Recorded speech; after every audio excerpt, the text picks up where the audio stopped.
Merci beaucoup, Monsieur le Président, Mesdames et Messieurs les sénateurs. Merci aussi de votre flexibilité. Il était normal que je vienne rapidement et que je m'adapte puisque c'est à la suite d'une demande du gouvernement liée au débat sur la question sanitaire que l'agenda sénatorial et de l'Assemblée ce matin a été bousculé. Et je crois que c'était un débat nécessaire, mais c'est bien que nous puissions, sans qu'il y ait trop de délai après le Conseil européen, néanmoins avoir cet échange. Je vous remercie, Monsieur le Président, pour le format nouveau qui a été initié préalablement au Conseil européen. Je m'adapterai en fonction des retours que vous avez, puisque je comprends que certains l'ont trouvé long, d'autres incomplets dans les réponses, donc j'essaierai d'adapter en fonction de ce qui est le plus utile pour votre commission et pour l'ensemble de l'Assemblée. Un retour donc sur ce sommet européen qui était important, parce que largement consacré à la question sanitaire et vaccinale en particulier, avec un certain nombre d'autres sujets que vous avez relevés, sur lesquels je reviendrai brièvement, et puis dans notre échange. Sur la question sanitaire et vaccinale, il y a eu une discussion et une illustration, j'allais dire, des forces et faiblesses objectives de la campagne de vaccination européenne, avec un message clair qui est produire beaucoup plus vite et ensemble. Car je crois qu'aucun des problèmes réels auxquels nous sommes confrontés, aucune des difficultés ou parfois des lenteurs que nous connaissons en Europe ne serait mieux traité, nous en avions discuté, si nous cassions ce cadre européen et revenions ou créions une logique de cavalier seul. Je veux rappeler un certain nombre d'éléments. Nous avions au mois de décembre 2020 en Europe 15 sites de production de différentes étapes de substances actives au flaconnage du vaccin ou des vaccins. Nous en avons aujourd'hui plus de 50, 55 exactement, qui sont actifs, mobilisables, et nous augmenterons encore la mobilisation de sites industriels, notamment en France, avec progressivement, à partir de mi-avril, 5 sites qui seront mobilisés.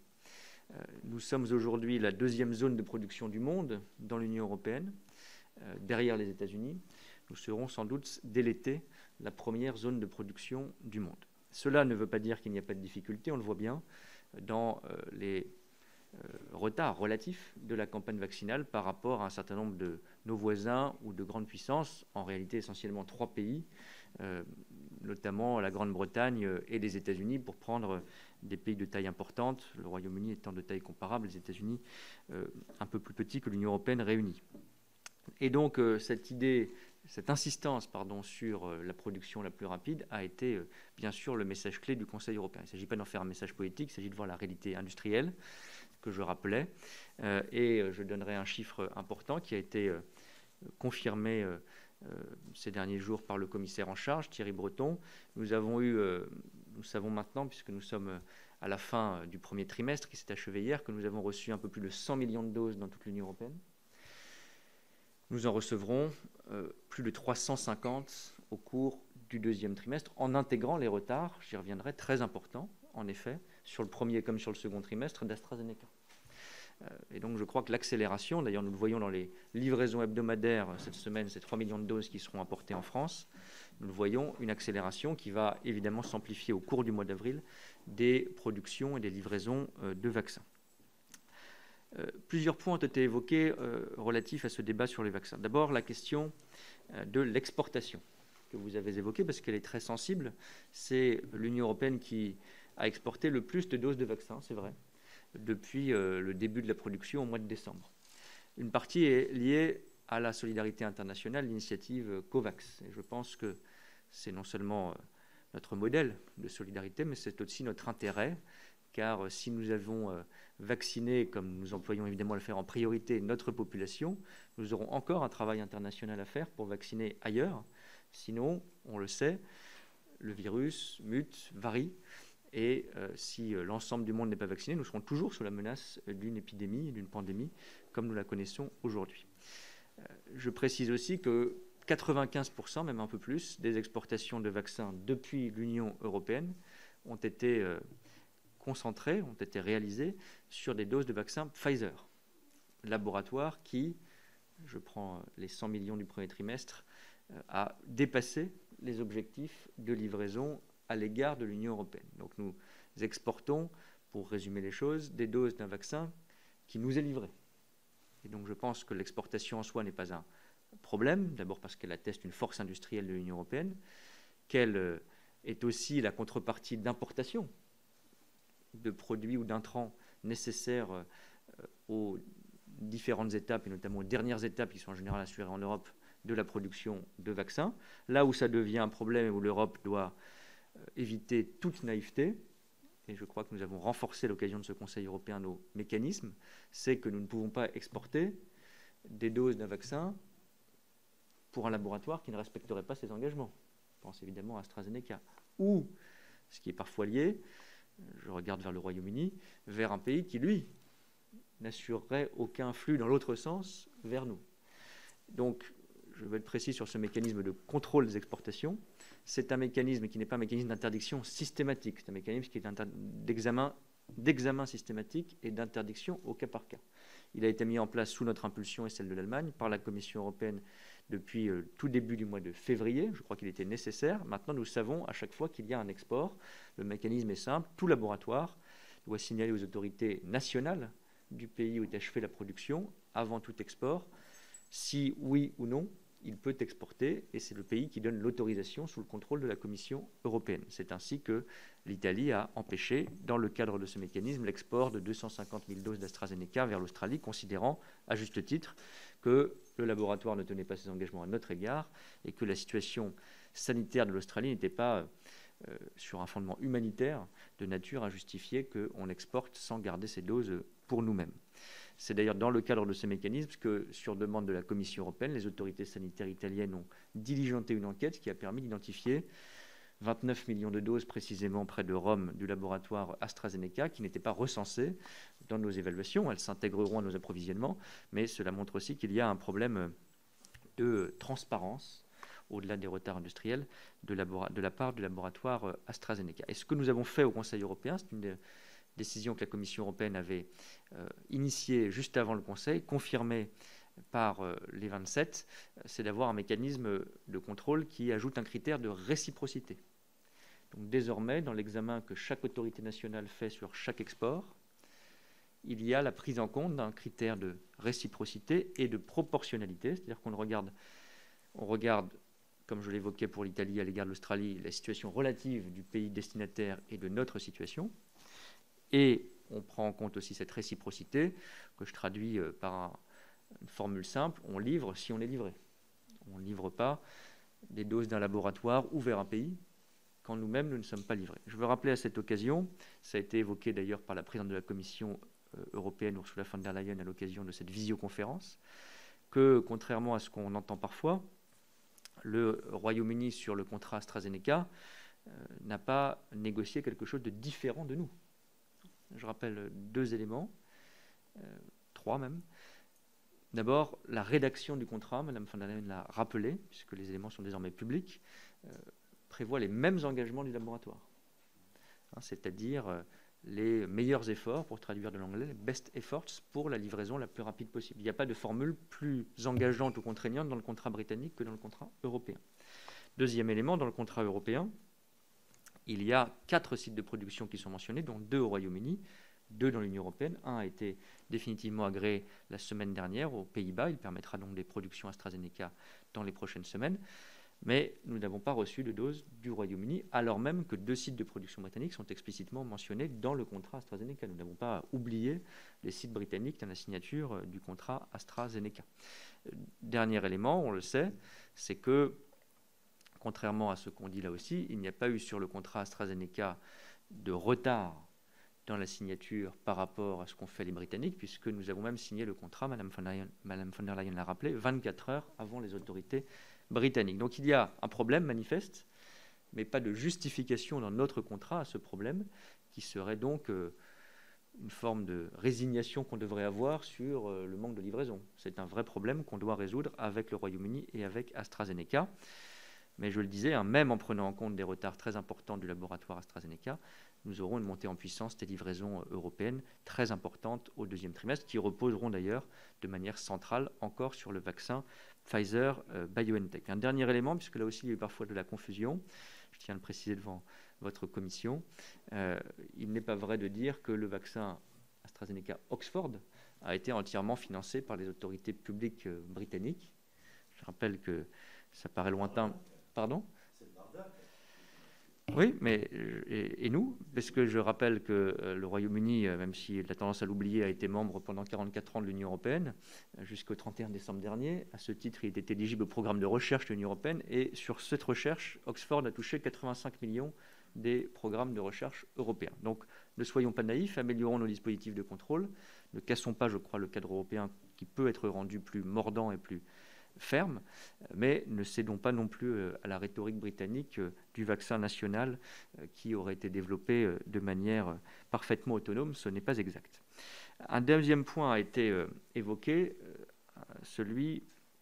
troisième point, pardon, après la production et l'exportation, celui de la distribution des doses de vaccins. Je serai bref sur ce point, car c'est un problème qui, en vérité, aurait dû, et c'est d'ailleurs le message qu'ont passé la plupart des chefs d'État et de gouvernement, être réglé en dehors de l'enceinte du Conseil européen, qui j'espère le sera dans les prochains jours.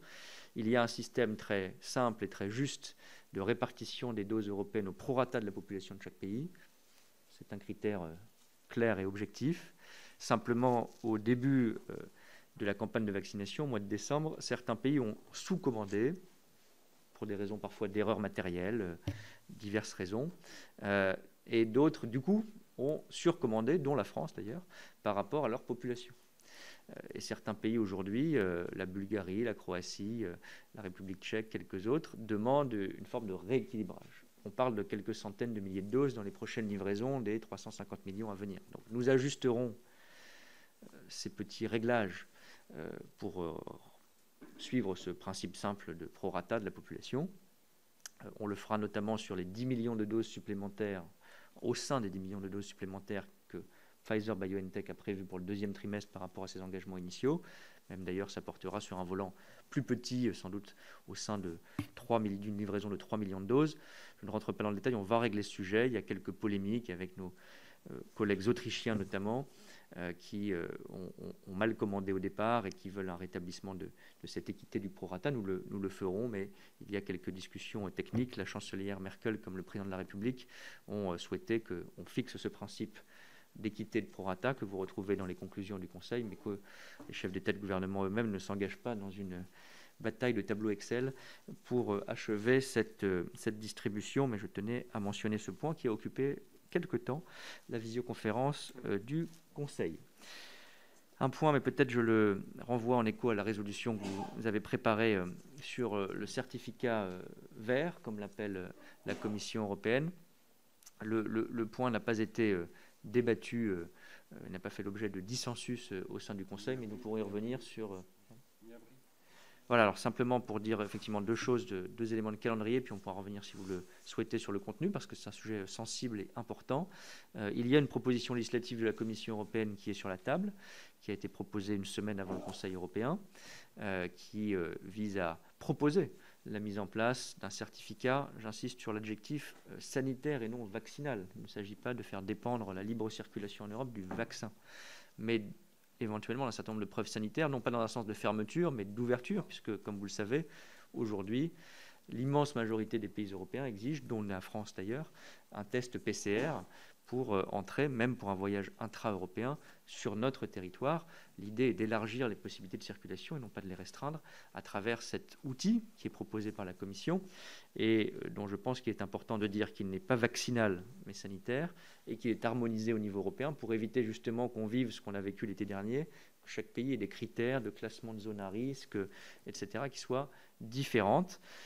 Et puis, cette proposition donc, a été faite au mois de mars, est une proposition législative qui sera examinée par le Conseil et par le Parlement européen dans les prochaines semaines, avec l'idée que ce débat puisse aboutir d'ici le mois de juin. Je rappelle, comme je l'avais fait devant votre commission et publiquement, que si cette idée mérite d'être examinée et anticipée dans un cadre européen, elle suscite un certain nombre de questions importantes, ce qui fait que je crois que c'est un débat qu'on doit traiter, mais pas le mettre en œuvre de manière prématurée ou précipitée. Une question scientifique évidente d'abord, c'est de savoir si quand on est vacciné, je ne suis pas scientifique, mais je comprends que la question n'est pas encore complètement résolue par les études, savoir si on est contagieux, vecteur potentiel du virus ou non. On sait qu'on est protégé avec une forte efficacité, on ne sait pas encore, même si je crois qu'il y a quelques éléments positifs qui vont dans ce sens, mais pas encore suffisamment clairs. Savoir si on peut diffuser le virus, évidemment, c'est à prendre en compte dans tout dispositif de circulation. Je vais, en écho, Monsieur le Président, à votre remarque, passer à un autre sujet qui est très important, qui a fait l'objet de moins de débats, parce qu'il était, tant mieux, plus consensuel entre les 27 chefs d'État et de gouvernement. C'est la question du marché intérieur et plus particulièrement de la stratégie numérique, avec, je crois, un certain nombre d'éléments importants. D'abord, l'idée d'une souveraineté numérique, qui est rappelée dans les conclusions, qui est un concept qu'il faut nourrir, mais enfin, on a fait, je crois, du chemin par rapport aux derniers mois, aux dernières années, où l'idée d'une régulation européenne, d'une taxation européenne était très largement contestée. Il y a une référence d'ailleurs à ce sujet essentiel de la taxation du numérique. Vous le savez, nous avons deux dimensions articulées, des travaux internationaux à l'OCDE, qui avancent mieux avec la nouvelle administration américaine, mais il faut les aborder là non plus sans naïveté, parce qu'il faut que s'il y a un accord international, celui-ci soit ambitieux. Et s'il n'y avait pas d'accord international ou pas de bon niveau, il ne faut certainement pas exclure, c'est ce que la France a toujours porté, une solution européenne. Et la Commission européenne s'est d'ailleurs engagée, c'est aussi un débat lié au plan de relance et aux ressources propres, à faire une proposition législative avant la fin du semestre. Elle a confirmé cet engagement à l'occasion de ce sommet européen. Et puis il y a des questions qui transparaissent à notre demande, Monsieur le Président, la demande de la France, dans les conclusions du sommet, de la visioconférence, c'est la question, c'est aussi une question de souveraineté au sens le plus large d'ailleurs, de la conservation des données, qui derrière cette formule elliptique renvoie à des choses très concrètes, des enquêtes pénales, la lutte antiterroriste notamment. Et en effet, nous sommes préoccupés par la jurisprudence de la Cour européenne de justice sur ce point précis, qui risquerait de rendre tout simplement inapplicable un certain nombre de dispositifs policiers et pénaux indispensables aux fondamentaux de notre sécurité nationale et européenne. Donc nous avons ces discussions avec nos partenaires pour essayer de nourrir la réflexion jurisprudentielle. C'est un des points sur lesquels nous travaillons et je crois que de plus en plus d'États membres, c'est pour ça d'ailleurs que pour la première fois cette formulation se retrouve dans les conclusions du sommet, sont préoccupés par les conséquences opérationnelles de sécurité très concrètes de cette jurisprudence. Mais comme vous l'avez rappelé, nous menons aussi une offensive diplomatique et politique pour essayer de rallier le plus possible d'États membres à cette préoccupation et à ce combat, si je puis le dire ainsi. Sur la Méditerranée orientale, qui a été l'objet du chapitre international de cette discussion en visioconférence, la Turquie a été évoquée. Je dois dire assez brièvement parce qu'il y avait eu un travail préalable, notamment franco-allemand, sur le texte du sommet, mais avec une approche qui est une approche de pression et d'attente. Il a été, au mois de décembre, décidé, vous le savez, j'en avais rendu compte à votre commission, sous l'impulsion principalement de la France et de quelques pays comme la Grèce, de monter la pression, si je puis le dire ainsi, sur la Turquie, en préparant d'ailleurs un certain nombre de mesures restrictives, comme l'on dit, c'est-à-dire de mesures pouvant aller jusqu'à des sanctions. Un certain nombre de signaux positifs ont été depuis donnés par la Turquie. Je crois que c'est évidemment directement lié à la pression exercée, notamment en Méditerranée orientale, avec le retrait de navires des eaux chypriotes ou grecques. Mais, vous avez raison, Monsieur le Président, nous avons vu aussi, encore ces derniers jours, des signaux très préoccupants, pas forcément de politique internationale, parfois de politique intérieure, mais enfin qui font directement écho à la stratégie turque. Nous avons vu le limogeage brutal du gouverneur de la Banque centrale de Turquie. Nous avons vu les procédures enclenchées à l'égard d'un parti politique national. Et puis, et cela nous concerne en revanche très directement, nous avons vu aussi le retrait de la Convention d'Istanbul par la Turquie, 10 ans après qu'elle a été signée en Turquie. Et donc, c'est un signal évidemment qui va dans le mauvais sens, pour le dire de manière pudique.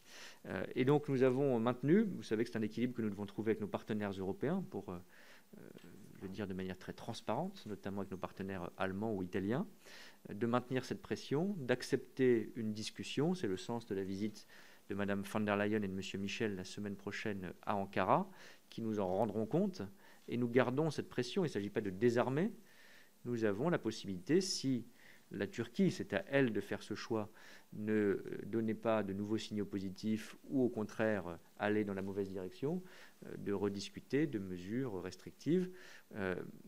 On espère que, parce que ce serait toujours une forme d'échec, que la Turquie choisira la désescalade, mais pour l'instant, ça n'est pas clair.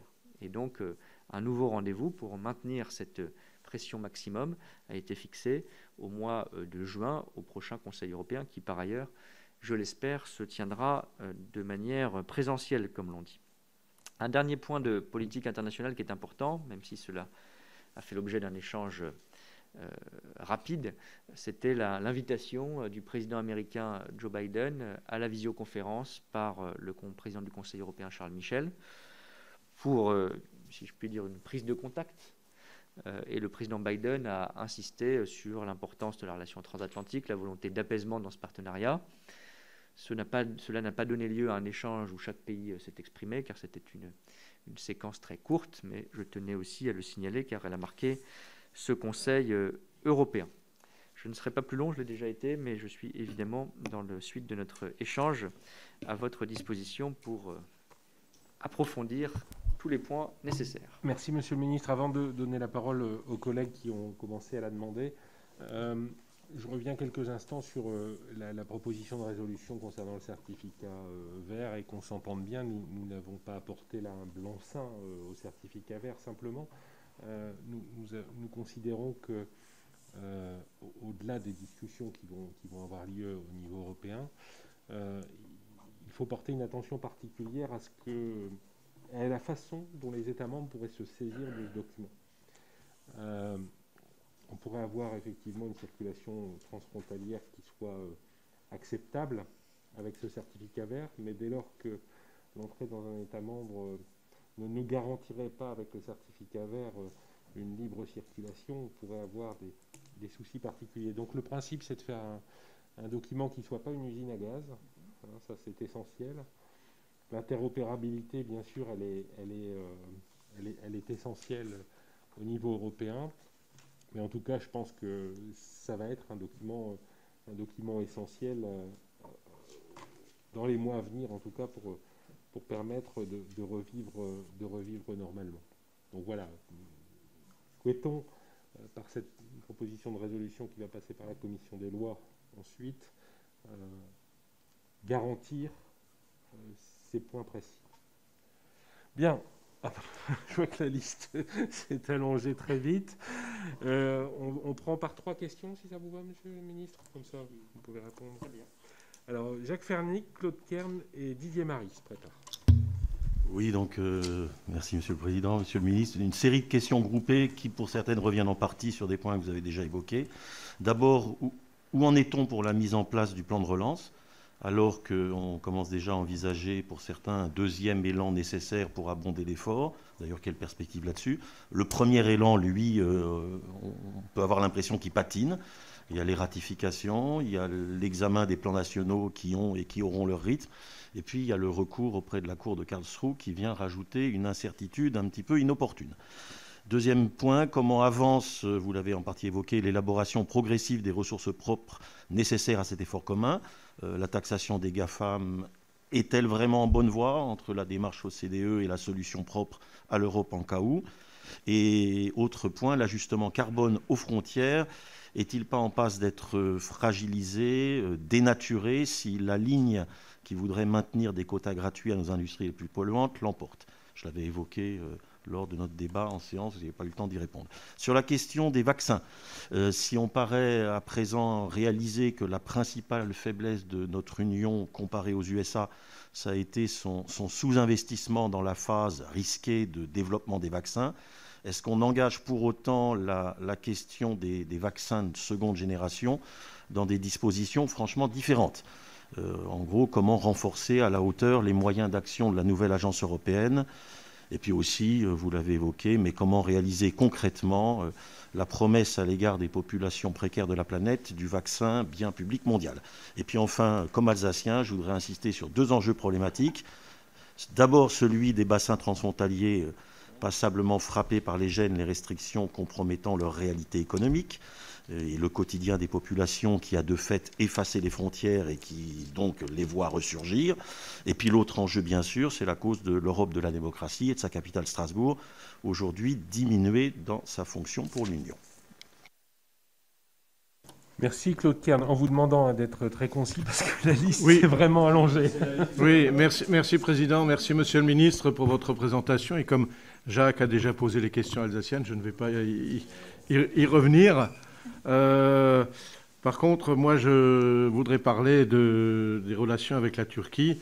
Et je suis tout à fait d'accord qu'il faut maintenir la pression sur l'État turc, mais ensuite, si la Turquie ne réagit pas, je pense qu'il ne faut pas seulement rediscuter, mais à un moment donné, il faut appliquer ces mesures, parce que si on ne les applique pas, M. Erdogan nous prendra pour des rigolos, hein, très simplement. Et puis, je voudrais aborder un autre point qui n'a pas été abordé lors de ce Conseil européen, c'est la situation du Maroc. N'oublions pas que le Maroc a une position stratégique en ce qui concerne notamment les flux de migration, que ce soit les trafics humains, les trafics de stupéfiants, les terroristes, qui passent notamment par la Mauritanie et donc qui rentrent au Maroc à travers le Sahara occidental. Aujourd'hui, le Maroc, c'est un véritable pont entre l'Union européenne et l'Afrique. Les États-Unis sont en train de prendre des positions dans ce pays. La Chine s'y intéresse de près aussi. Ne pensez-vous pas que la France et surtout l'Union européenne devraient s'intéresser de plus près à ce pays et augmenter leur présence et plus particulièrement leur influence, surtout dans le sud du Maroc, notamment je vois la ville de Darla qui est en plein développement et où la France est complètement absente.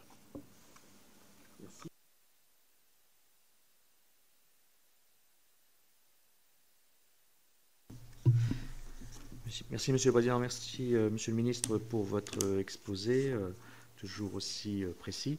Moi j'aurais trois questions sur le vaccin. Un certain nombre d'États membres commandent ou pourraient commander des vaccins en dehors de l'Union européenne. Je pense notamment aux vaccins russes. Certaines doses sont arrivées dans un ou deux pays.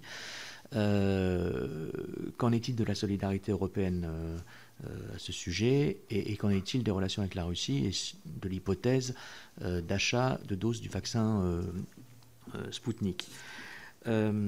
Sur la question du plan de relance, est-ce qu'en parallèle des discussions qui peuvent avoir lieu sur celui-ci, les États frugaux, dits frugaux, continuent de pousser pour que, lors de l'examen des plans nationaux, un certain nombre de réformes structurelles puissent être menées, ou est-ce que cette question est aujourd'hui dépassée? Et d'autre part, vous-même vous appeliez à ce qu'après la crise, il y ait une évolution des règles du pacte budgétaire. Allons-nous revenir à la doctrine antérieure ou y a-t-il déjà des discussions pour dépasser le cadre budgétaire que nous connaissions? Enfin, dernier point sur la Méditerranée orientale. Bon, j'entends la volonté d'apaisement de l'Union européenne. Espérons que la visite de Mme von der Leyen, M. Michel à Ankara aboutiront à des progrès tangibles. Ceci étant, comme vous l'avez souligné, les dernières mesures prises par la Turquie ne vont absolument pas dans le bon sens. Et je pense que s'il n'y a pas d'un côté la coercition, il n'y aura pas de l'autre l'apaisement attendu. Et donc ce serait intéressant d'avoir la position de la France sur ce sujet.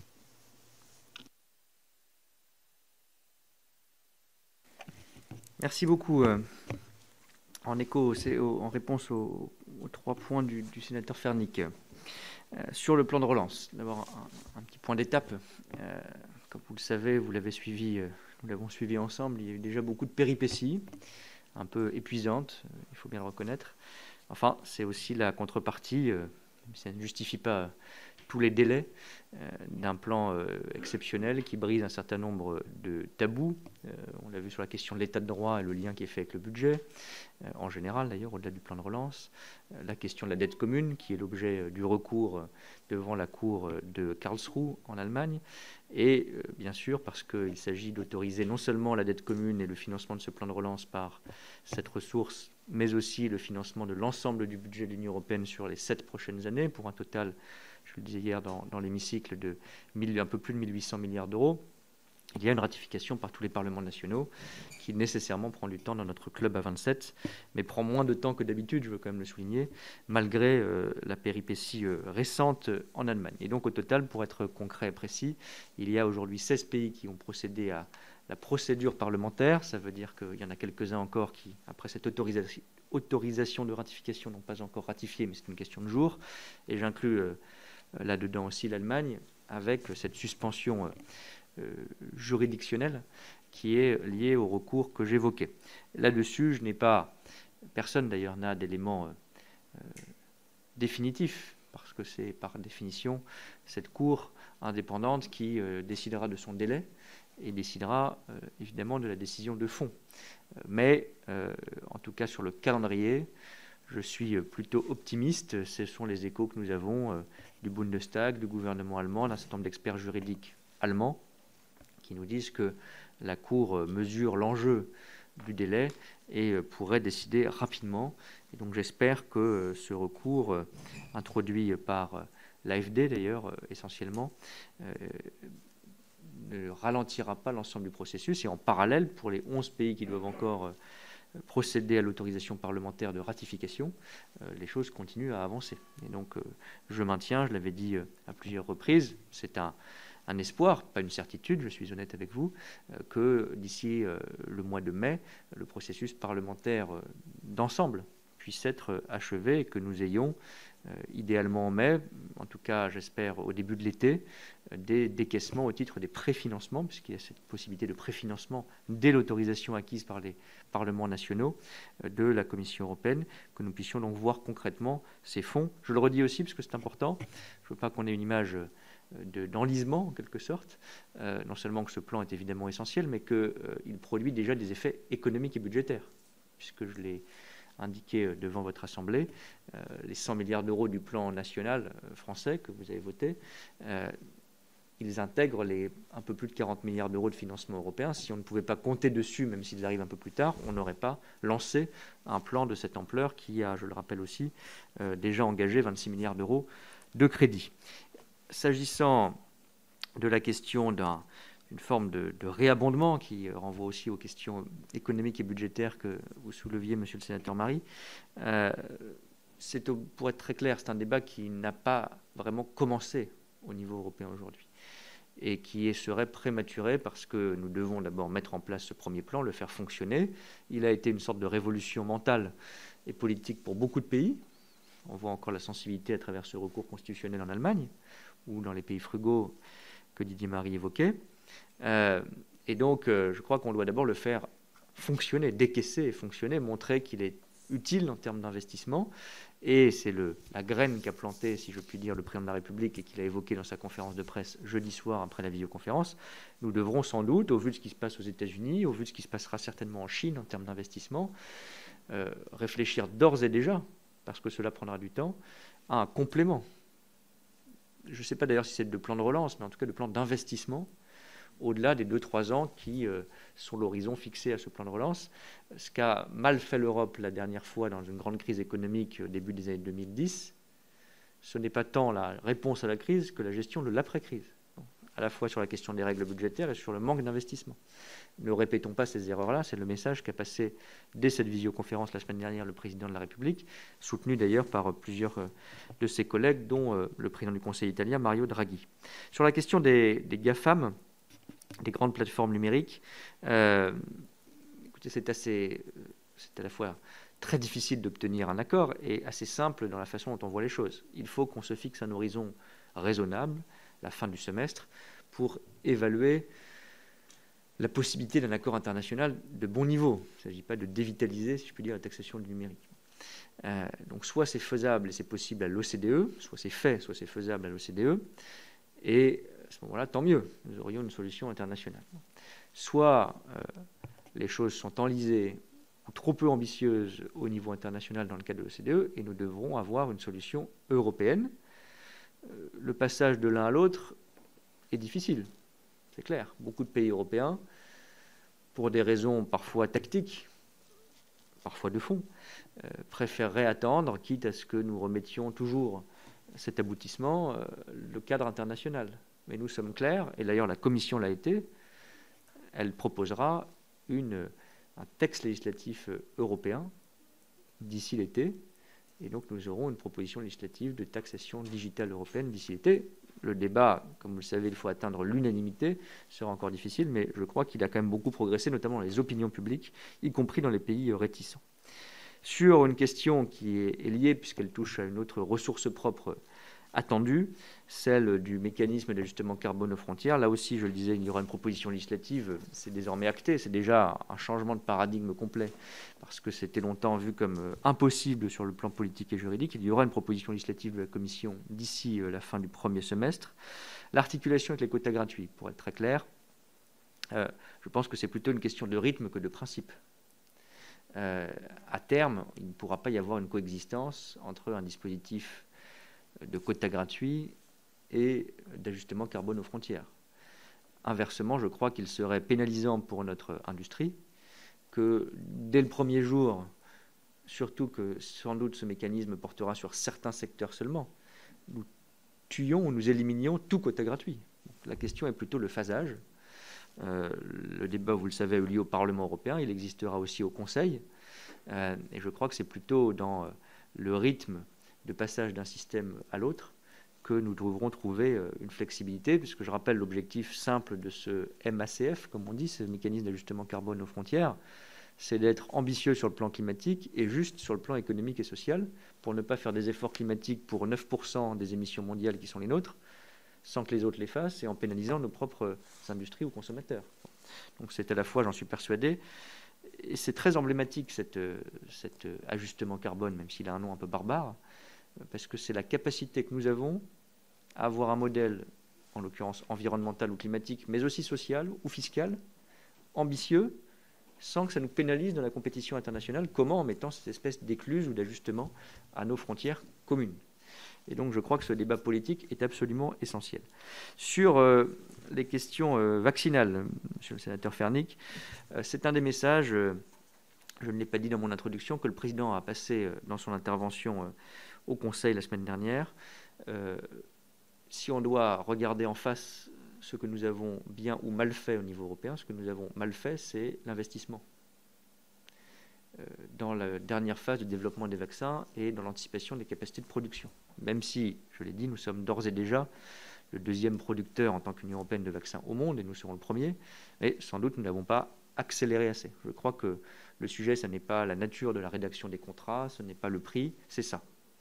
Et c'est là-dessus, le président a été transparent sur ce sujet, que nous avons pris du retard européen. Et nous devons éviter, plutôt que de nous perdre dans les faux débats sur la rédaction des contrats ou les prix, de ne pas voir cette erreur-là et de la répéter pour la seconde génération de vaccins, d'où l'augmentation de nos capacités de production. Nous serons à plus de 2 milliards de doses produites par an, enfin de capacité de production annuelle de doses de vaccins d'ici la fin de l'année. Et évidemment, ça servira pour les vaccins actuels, mais pour la nouvelle génération aussi. Et nous devons mettre beaucoup d'argent sur la table. Je ne sais pas moi le chiffrer sur le plan scientifique et industriel pour cette deuxième génération, mais pour donner un ordre de grandeur, les Américains ont dépensé 14 milliards de dollars au niveau fédéral pour la dernière étape de réalisation des vaccins de première génération, ce qui leur a donné un avantage de vitesse.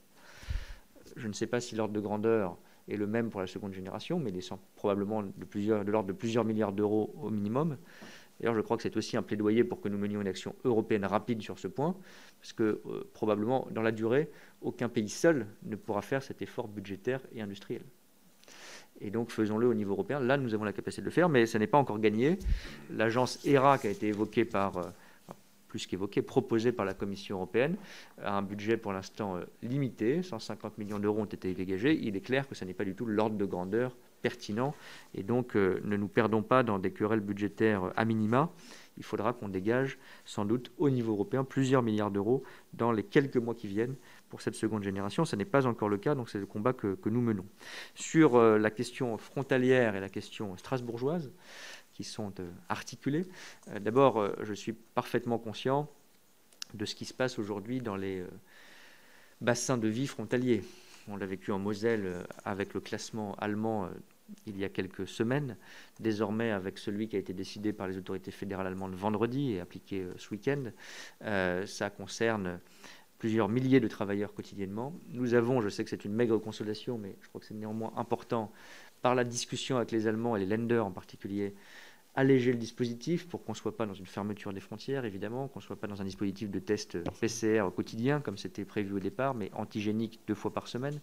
Bon, tout ça est tout de même pénible, pesant et crée des tensions. Donc ce que je peux vous dire, c'est que nous continuons l'effort de discussion avec les autorités allemandes et nous espérons que ces restrictions durent le moins longtemps possible, mais elles sont évidemment directement liées à la situation sanitaire d'ensemble. Donc la meilleure arme pour se débarrasser de ces restrictions douloureuse, c'est d'améliorer notre situation sanitaire et de vacciner rapidement. On en revient au même sujet. Sur Strasbourg, vous connaissez là aussi l'engagement, le mien, celui du gouvernement. Je veux dire 2 choses là-dessus, d'actualité. Je comprends que ça répondra aux questions implicites du sénateur Kern aussi. D'abord, le contrat triennal qui marque l'engagement des collectivités et de l'État en faveur de Strasbourg, capitale européenne, sera finalisé dans les prochains jours avec un engagement financier accru de certaines collectivités, pas toutes, et de l'État. Et c'est important sur le fond et comme signal. Je ne peux pas encore vous en dire la date exacte, mais le président de la République aura l'occasion de se rendre prochainement à Strasbourg pour mettre en avant le contrat triennal et sans doute à l'occasion d'un événement européen, je pense notamment à la conférence sur l'avenir de l'Europe, dont nous insistons pour qu'elle démarre politiquement, que son événement inaugural visible se fasse évidemment à Strasbourg, au siège du Parlement européen. Monsieur le sénateur Kern, je fais donc la transition en ayant répondu autant que possible aux questions alsaciennes, mais sur la Turquie et sur la position de l'Union européenne. Il faut être clair, je crois qu'on a fait bouger le consensus européen vers plus de fermeté, par notre pression collective d'ailleurs, ces derniers mois et ces dernières semaines. Il y a encore des nuances ou des différences, parfois des divergences, c'est vrai, au sein de l'Union européenne. Nous avons réussi néanmoins à toujours préserver l'unité, parce que je pense que, même si on peut vouloir du côté français, je suis le premier à le dire, plus de fermeté collective, rien ne serait pire que d'avoir une position de fermeté complètement abattue, si je puis dire, par une position de souplesse excessive ou un pays qui irait dans les bras d'Ankara pour discuter budget, migration, etc. Nous avons évité cela, renforcé les messages de fermeté, préparé d'ailleurs un certain nombre de mesures de sanctions, les Turcs le savent, et je suis d'accord avec vous, maintenant il y a un sujet de fermeté, d'unité et de crédibilité. Et donc, si à la suite de cette visite, il n'y a pas eu depuis plus d'1 an, de Mme von der Leyen et M. Michel, nous devrons avoir une évaluation lucide des choses. Si nous voyons qu'au-delà de quelques signaux un peu tactiques en Méditerranée orientale, la Turquie poursuit dans la mauvaise direction, nous devrons, et nous le ferons, rouvrir ce débat sur des mesures dures à l'égard de la Turquie. Mais je crois que nous avons quand même réussi à déplacer le centre de gravité européen en maintenant tout le monde à bord et en durcissant nos positions, ce que nous faisons parfois d'ailleurs dans des formats plus réduits.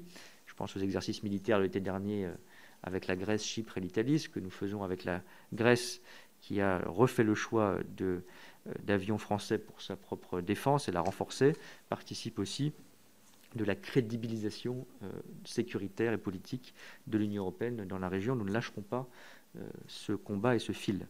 Sur la question marocaine, j'en suis moins le spécialiste, mais je crois que vous avez raison. C'est une priorité que nous partageons d'ailleurs avec l'Espagne pour que l'Union européenne soit plus à même de discuter sur le plan migratoire, sur le plan de l'investissement.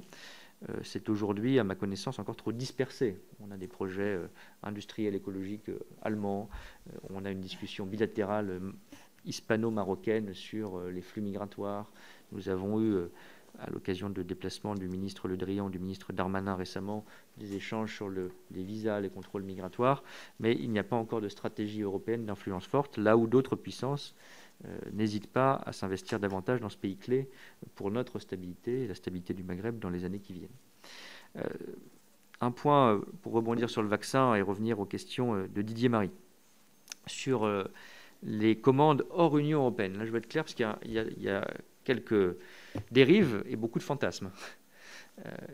Il n'est pas vrai que tous les pays européens, sauf nous, comme je l'entends parfois, sont allés beaucoup plus offensivement que la France ne l'aurait fait, chercher des doses qui seraient cachées dans telle ou telle capitale étrangère. Bon. D'ailleurs, les pays qui ont fantasmé sur cette idée se sont souvent cassés les dents.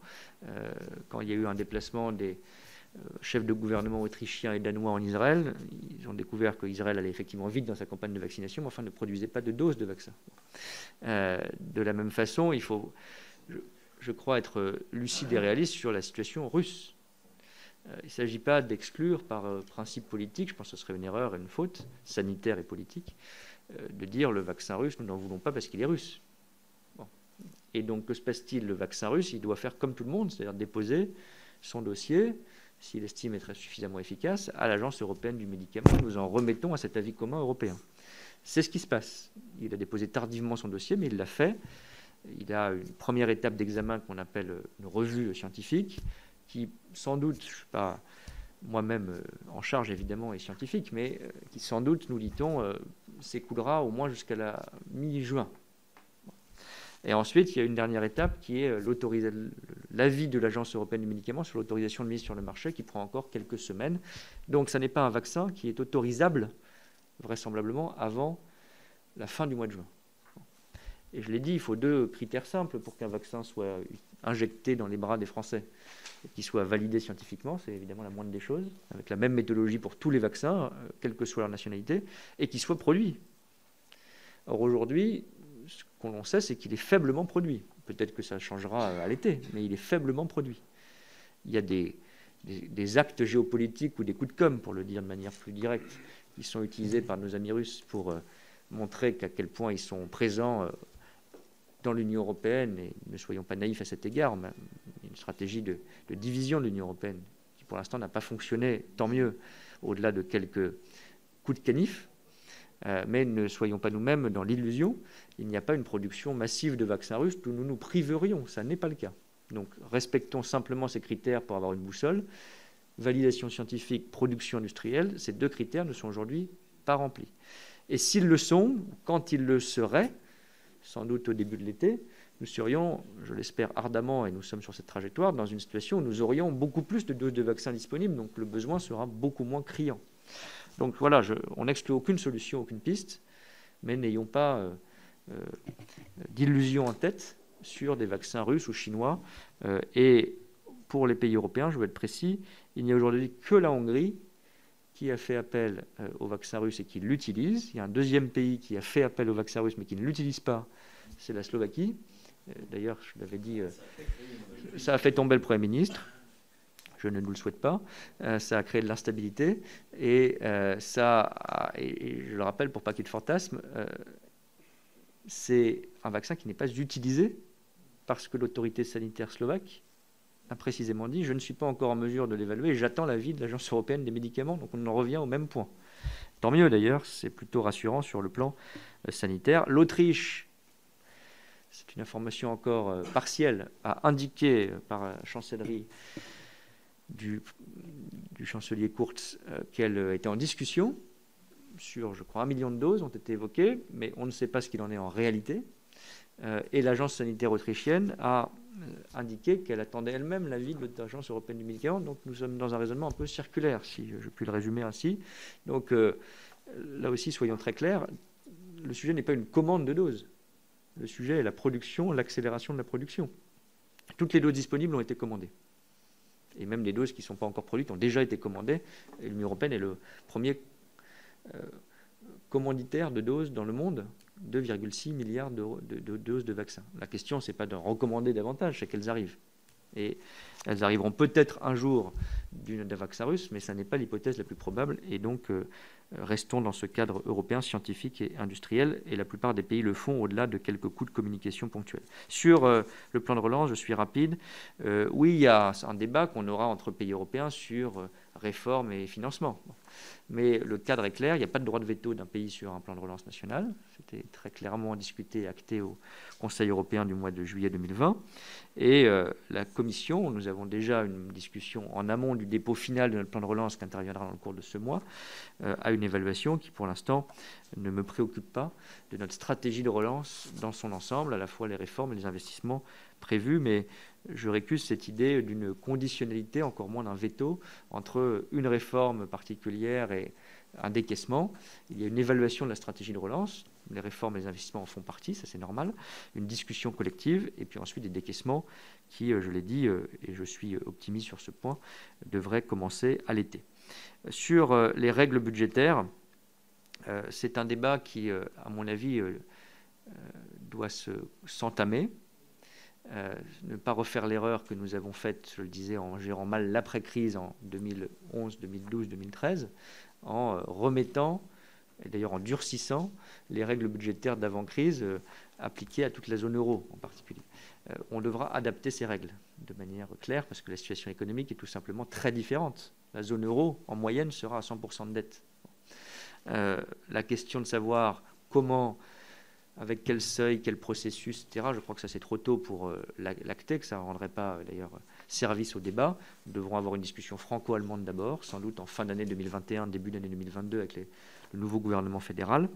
La Commission européenne envisage des propositions, y compris législatives, d'ici la fin de l'année. Donc c'est un sujet que nous aurons à traiter au fond, sans doute déjà au cours de la présidence française de l'Union européenne en début d'année prochaine. Mais sur le principe, je crois qu'il ne faut pas remettre le couvercle ou rebrancher la prise, si vous me permettez ces images, mais adapter bien ces règles à notre besoin d'investissement, notamment écologique et numérique, que l'on évoquait. C'est pour ça que, pour moi, ce n'est pas seulement les règles budgétaires, c'est un paquet d'ensemble, une sorte de nouveau pacte économique qu'on doit développer, avec une stratégie d'investissement et sans doute des moyens supplémentaires, et des règles adaptées à la nouvelle situation économique. Sur la Méditerranée orientale, je crois avoir répondu en écho au sénateur Kern, ne nous laisserons pas enliser ou endormir, je vous rassure.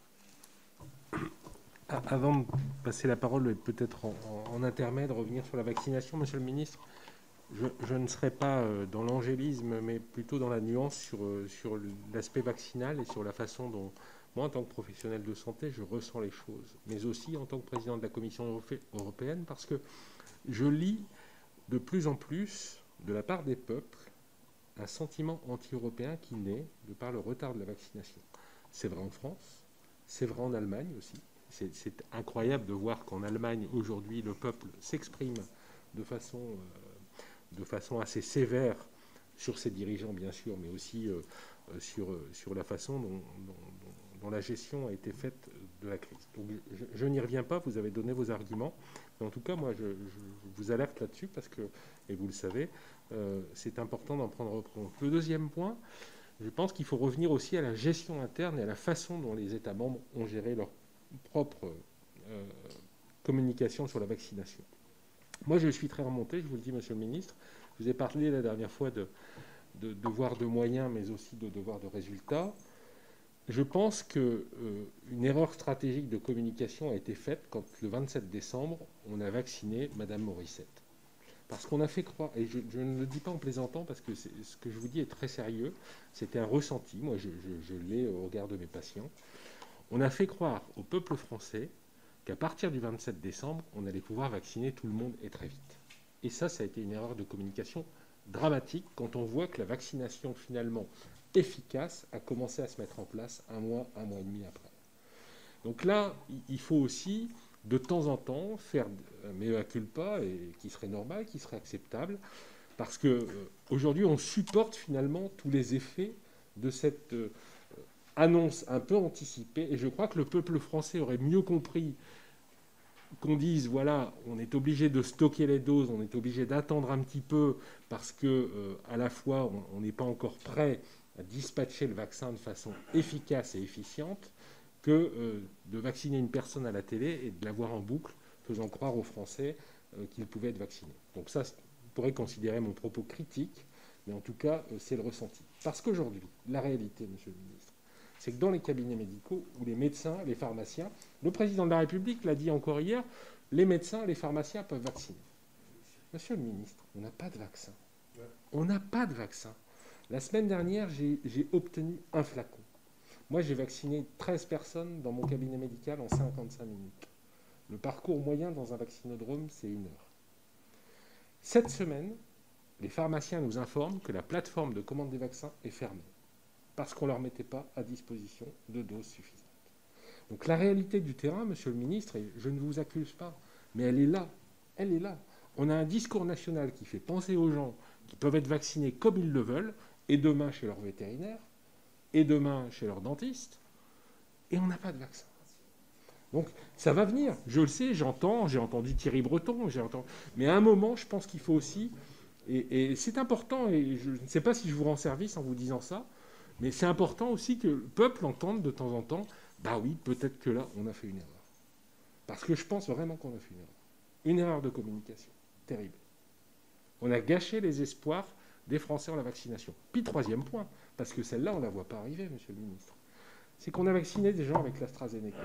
Entre-temps, il y a eu une polémique sur la qualité du vaccin, sur bien les gens qui ont eu leur première dose, qui doivent avoir la deuxième dans 2 mois. Et ils vous disent aujourd'hui, je ne me ferai pas vacciner avec ce vaccin.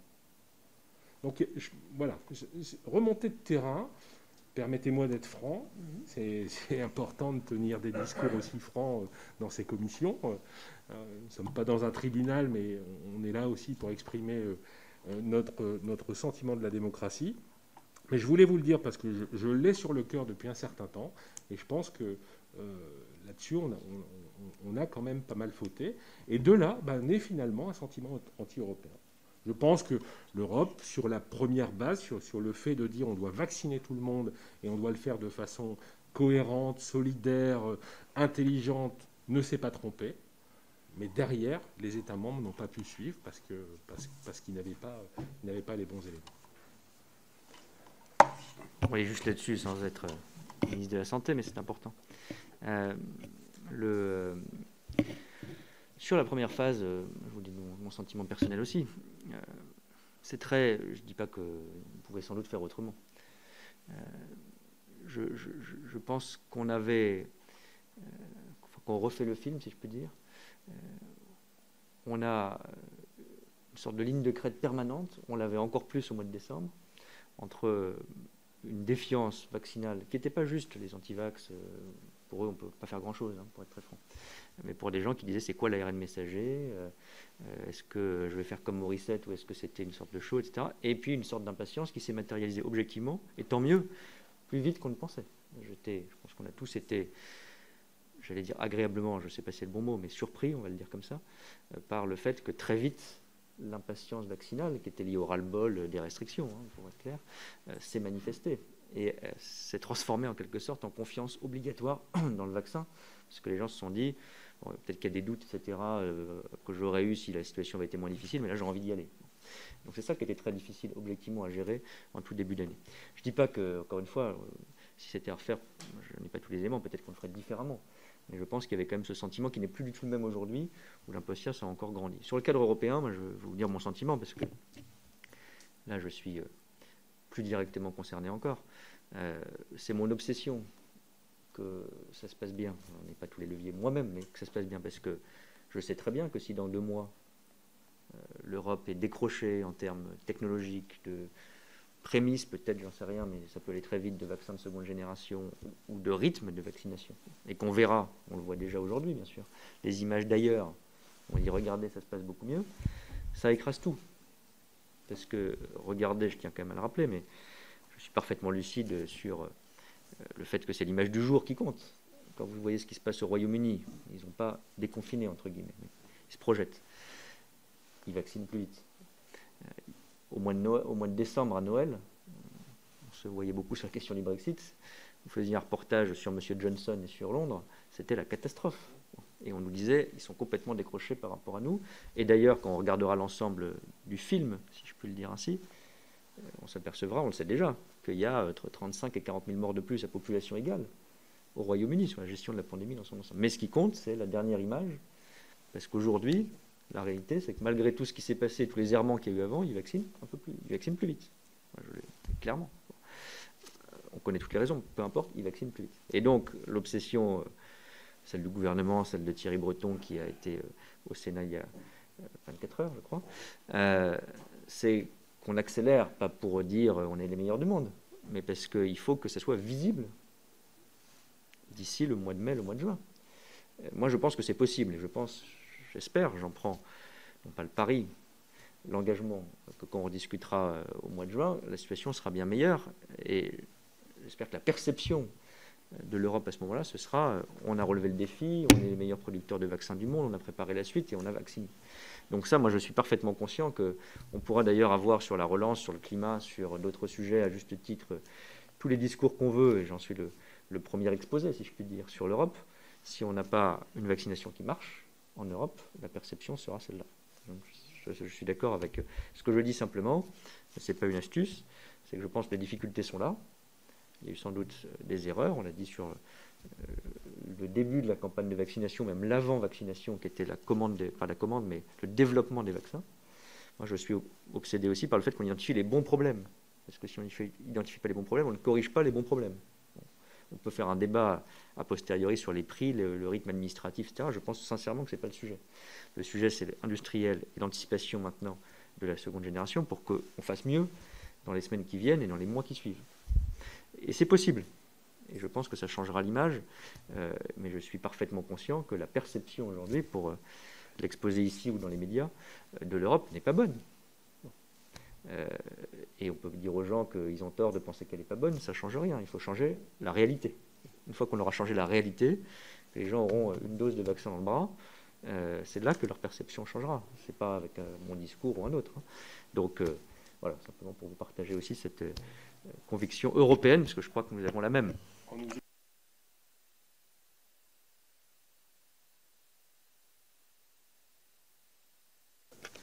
Merci, Monsieur le Président. Merci, Monsieur le Ministre.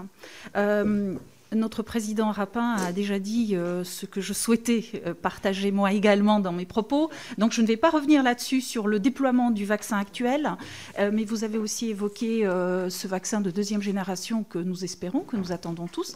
Donc ma première question portera là-dessus, j'en aurai une deuxième sur le numérique.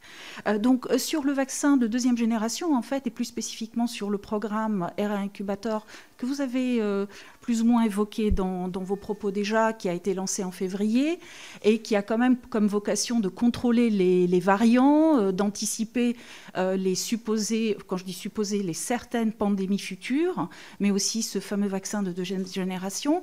D'ailleurs, ça a été plus ou moins dit par le président de la République lorsque il s'est exprimé à l'issue du Conseil.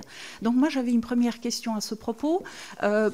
Vous avez évoqué 150 millions, je ne sais pas si j'ai entendu le bon chiffre. Je voulais savoir quelles sont aujourd'hui les estimations de ce programme en termes de coûts, les échéances, si vous avez des éclaircissements là-dessus à partager avec nous. Et puis, une dernière question en tant que parlementaire française, moi, ce qui m'intéresserait beaucoup, c'est de voir de quelle façon, éventuellement, ce programme ERA pourrait profiter aussi, pardon de le dire comme ça, à notre industrie française, puisqu'on a vu qu'il y a eu quand même quelques polémiques autour de nos chercheurs, autour d'un certain nombre de découvertes autour du vaccin actuel qui nous aurait échappé. Bon, là, je ne veux pas lancer le débat là-dessus. Donc ça, c'est ma première série de questions. Et j'en avais une deuxième, puisque vous vous souvenez, à l'occasion de notre débat préalable, moi, je vous avais évoqué le sujet de l'empreinte environnementale du numérique. Vous avez évoqué avec nous ce matin un certain nombre de sujets autour du numérique. Moi, je voudrais revenir sur cet aspect-là. Quand on regarde en réalité la trajectoire environnementale de cette empreinte du numérique et qu'on la compare avec celle du secteur aérien, on voit bien qu'on a des soucis à se faire pour l'avenir. De ce point de vue-là, j'entends. Donc je voulais quand même vous poser très clairement la question là-dessus.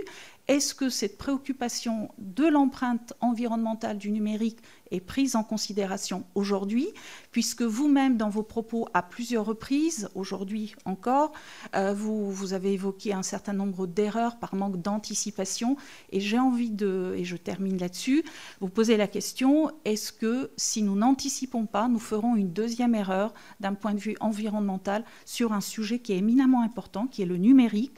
Nous le partageons tous. Il y a beaucoup plus d'humains, pardon de le dire comme ça, au-delà même des Européens qui utilisent le numérique, que ceux qui prennent l'avion. Donc voilà, je voulais avoir votre avis là-dessus. Merci. Merci, Monsieur le Président. Mais juste avant ça, je voulais dire à quel point Je remercie notre président d'avoir été le porte-parole de ce que nous pensons très profondément sur la question de la stratégie vaccinale. Les failles de communication sont désastreuses et l'enjeu aujourd'hui, c'est de rebâtir la confiance avec les Français, comme ça l'avait été pour la question des masques, sur laquelle on avait une communication complètement contradictoire et incohérente au jour le jour. Voilà. Ceci étant dit, en effet, je vais concentrer mon propos sur la question sans surprise du numérique, comme je l'avais fait lors de l'audition, cher Jean-François, de Thierry Breton. Merci, Monsieur le secrétaire d'État, de rappeler qu'on avance sur cette question, et merci de rappeler aussi qu'il nous faut mobiliser l'ensemble des outils qui sont à notre disposition, les outils fiscaux, vous avez largement insisté sur cette question, les outils juridiques et les outils, bien sûr, diplomatique. J'ai envie, malgré tout, de renfoncer le clou, parce que je pense que la politique fiscale, c'est très bien, mais ce n'est pas l'alpha et l'oméga d'une politique en faveur d'une reconquête de notre souveraineté. Enfoncer le clou vraiment sur une politique industrielle digne de ce nom. Il faut que nous soyons vraiment lucides, sans complaisance. Ces 30 dernières années ont été calamiteux en termes de bilan industriel. Je suis très sévère, mais je pense qu'il y a un vrai sujet. On s'est attaché à développer le marché intérieur, mais on ne s'est pas attaché à développer une politique vraiment conséquente de manière à ancrer un écosystème autonome. En Europe, il ne s'agit pas de recréer un système souverain, mais au moins avoir des éléments de la chaîne numérique. Donc, comme vous n'avez pas vraiment réévoqué cette question de la politique industrielle et que nous vous l'avions posée, je voudrais savoir ce qu'il en est et redire avec force que toutes les nations qui ont développé des écosystèmes technologiques puissants ont investi massivement et de manière volontariste avec des choix communautaires concernant leur pays. Et ça concerne chacun des États membres, y compris la France. Et comme vous avez évoqué la question des données, mais plutôt d'un point de vue juridique, encore une fois, ça renvoie toujours à la question industrielle. A-t-on cette politique de développer des capacités de stockage suffisantes, stockage et traitement de nos données sur notre continent? Voilà, je vous remercie de la précision que vous apporterez à ce débat. Oui, merci Président. Monsieur le Ministre, je vais être très court parce que mes deux collègues alsaciens ont déjà posé les questions que j'aurais voulu poser et qui ont trait naturellement au franchissement de la frontière à Strasbourg, bien entendu, et de façon plus générale à la position de l'Union européenne par rapport à la Turquie. Donc, moi, je vais me contenter simplement d'insister sur deux points qui sont autant de questions, notamment sur le franchissement de la frontière. Vous nous avez dit effectivement qu'on a échappé au pire, bien, mais pourtant c'est pas satisfaisant, Monsieur le Ministre. Moi, je voudrais vraiment que vous sachiez que même ce double contrôle par semaine donc est très très mal vécu par les travailleurs frontaliers. Il faut que vous le sachiez. Encore ce matin, juste avant d'entrer en séance d'ailleurs, que j'étais au téléphone lorsque on s'est rencontrés dans le couloir tout à l'heure avec un maire qui m'a dit mais qu'est-ce que vous foutez dans une pipe, c'est pas possible que cela continue comme ça. Donc je sais que c'est difficile, Monsieur le Ministre, mais je voudrais vous dire que la situation telle qu'elle est vécue à l'heure actuelle n'est pas acceptable. Il faut savoir que pour certains Alsaciens, ça s'assimile peu ou prou de nouveau à une fermeture de frontières. Voilà. Donc je voulais vraiment insister là-dessus, c'est très court. Et enfin, lié à cela, la question de l'apprentissage transfrontalier. Vous savez que l'apprentissage transfrontalier a vraiment connu un développement très important et d'ailleurs de façon assez étonnante les 2 dernières années et cela a à nouveau freiné pour des raisons évidentes. Hein. Et là, vous avez compris que c'est dramatique, quoi. Les difficultés de franchissement de la frontière sont de nature à casser toute volonté de développer l'apprentissage naturellement de notre côté, mais même chez les Allemands qui sont très demandeurs de cette manœuvre. Qu'est-ce que vous pouvez faire, monsieur, à votre niveau, donc chargé des affaires européennes, qu'est-ce que vous pouvez faire pour sensibiliser vos collègues à donner un coup de fouet de nouveau en matière d'apprentissage transfrontalier, parce que c'est naturellement fondamental pour les zones frontalières, mais aussi, vous l'avez bien compris, dans les circonstances actuelles, il faut redonner un espoir à la jeunesse. Et ça, c'est un espoir hein, qui leur donne du boulot à court terme, hein, ça c'est clair, c'est l'apprentissage. Mais deuxièmement aussi, qui est de nature à donner une nouvelle image à l'Europe telle que nous la souhaitons. Je vous remercie.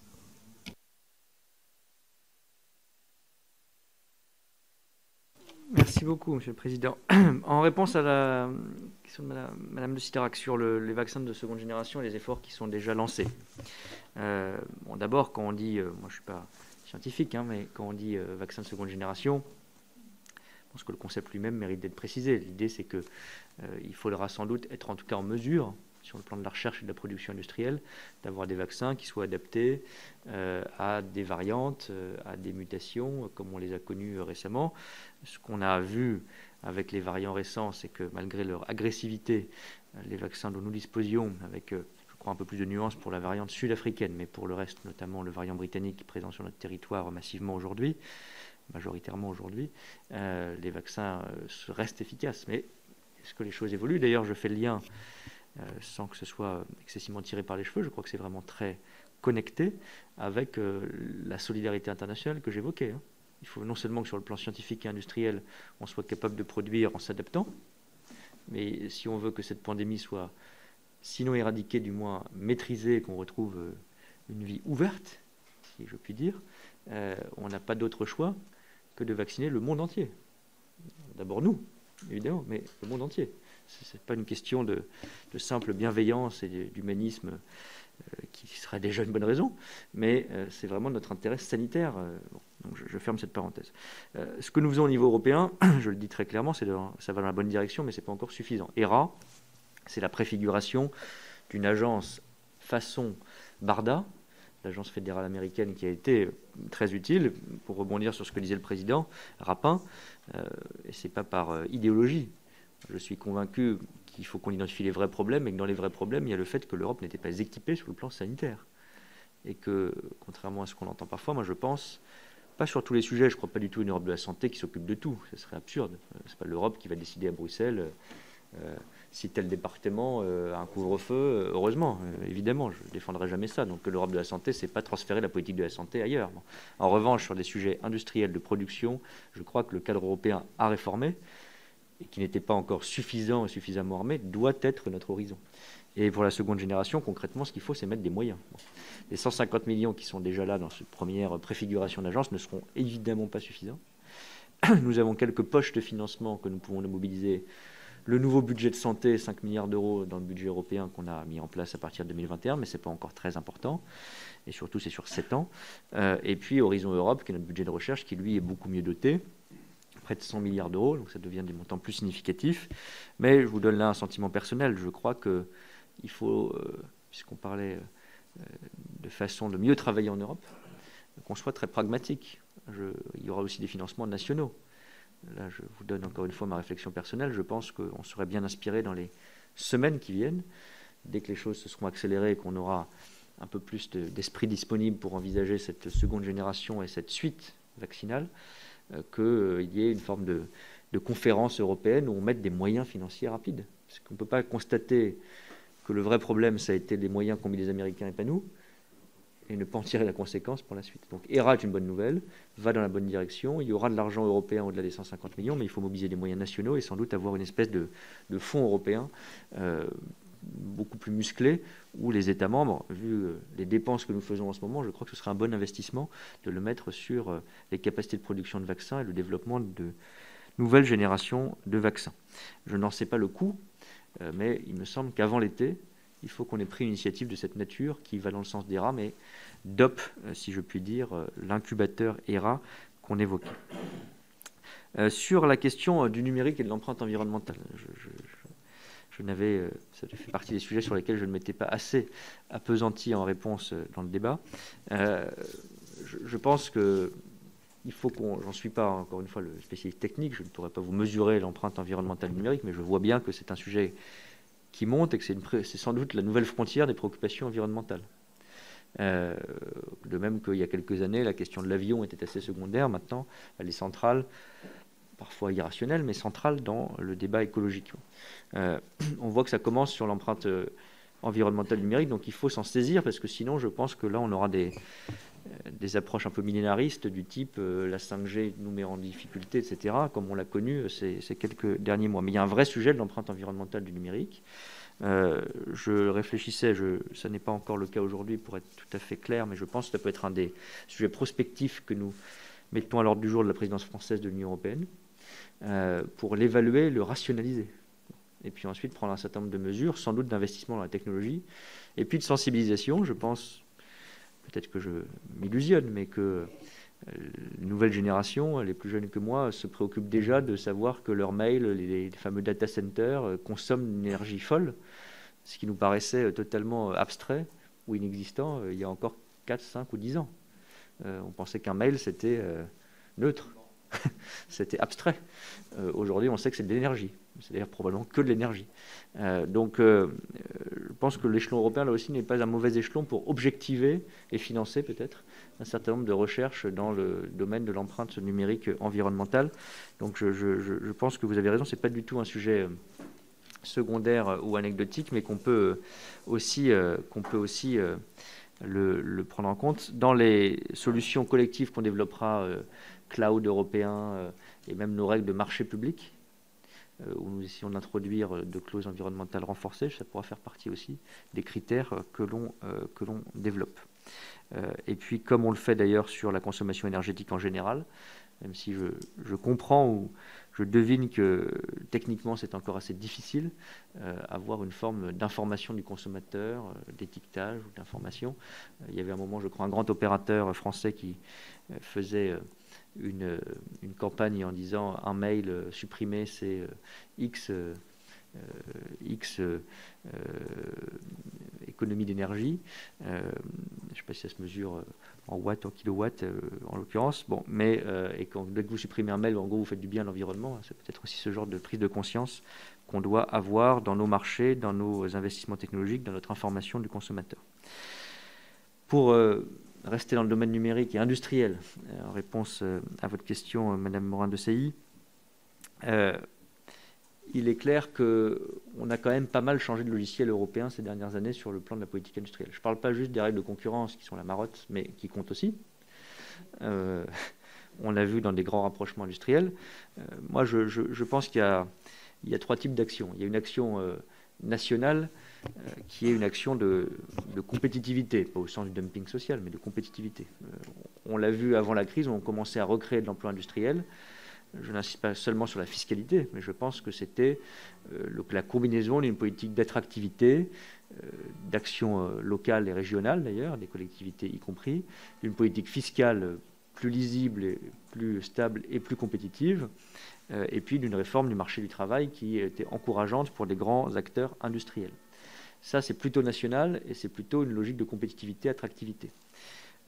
Je crois que ça doit se combiner avec 2 dimensions européennes, il me semble. Les règles de concurrence, malgré tout, et je dirais d'ailleurs, au-delà de la politique de concurrence stricto sensu, la question commerciale.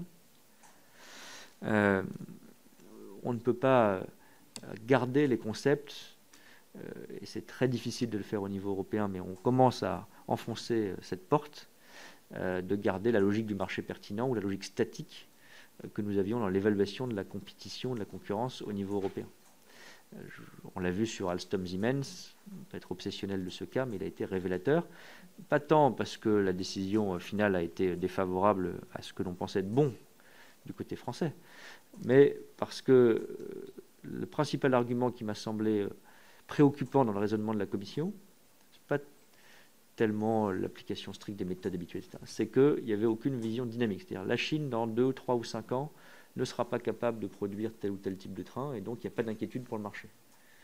Mais quid dans 10 ans ou dans 15 ans? Et d'ailleurs, quand on a fait des raisonnements parfois à 10 ans ou à 15 ans, on s'est aperçu qu'en général, ils étaient vérifiés au bout de 5 ans. Bon, mais ça nécessite un tout petit peu de pari dans le sens des intérêts européens et pas dans le sens de ça se passera bien et ne vous inquiétez pas, protégeons le consommateur aujourd'hui.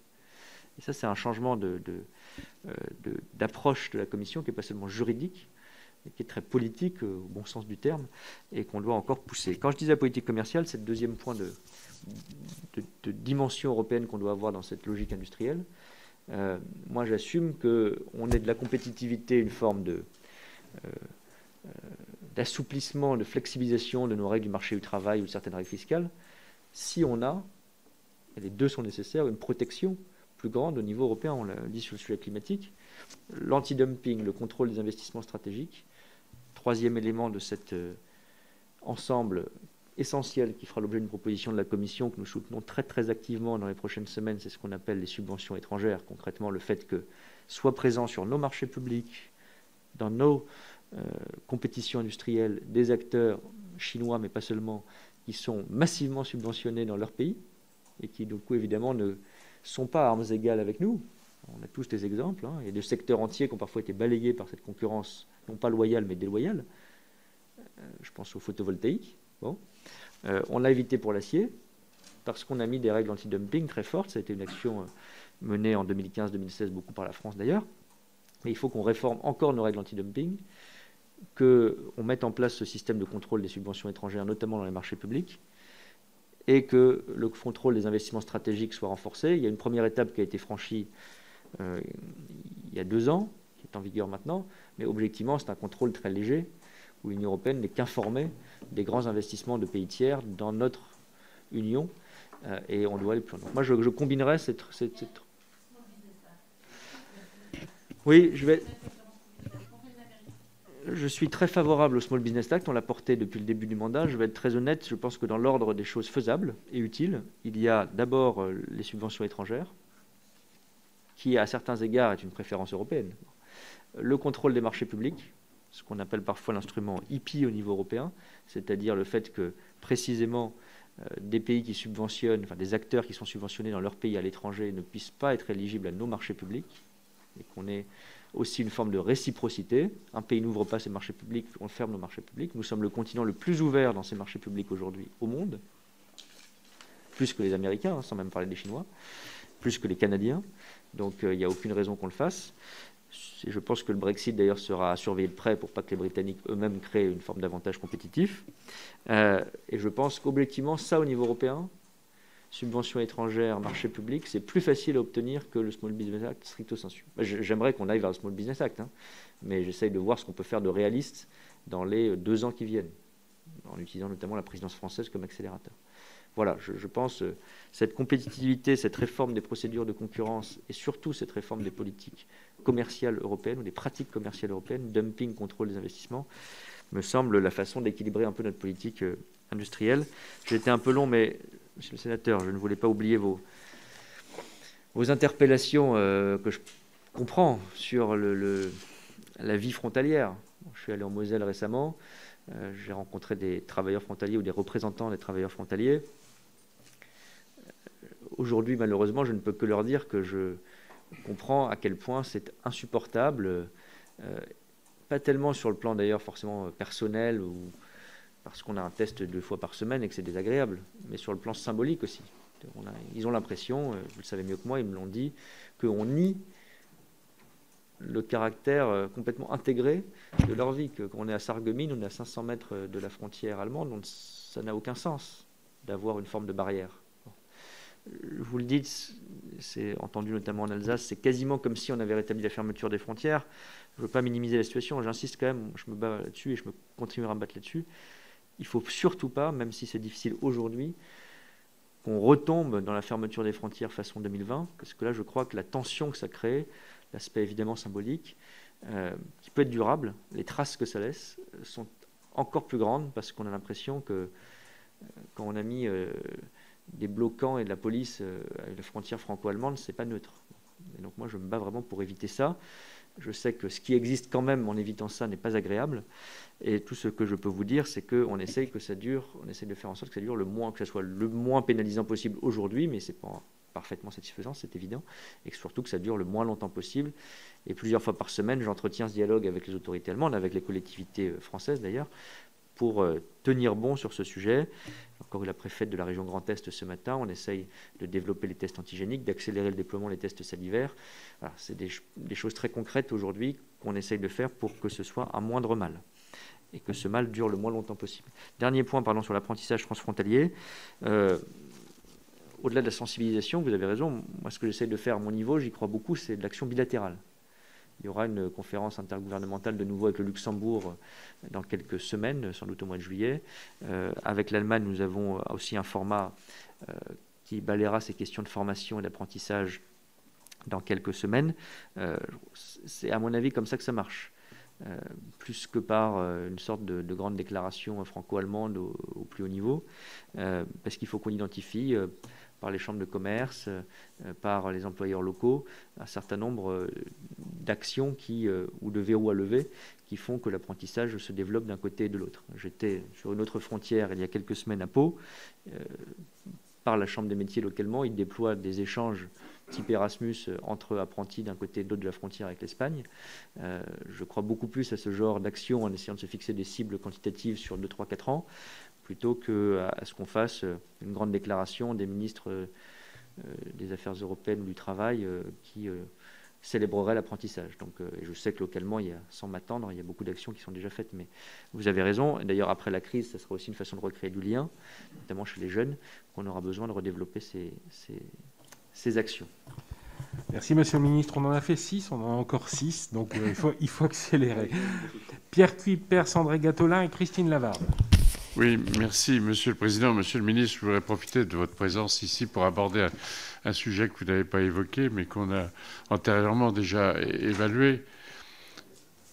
Oui, je voudrais vous parler de la politique agricole commune rapidement, qui, nous le savons tous, puise ses racines dans le nécessaire besoin de souveraineté alimentaire pour notre nation tout entière.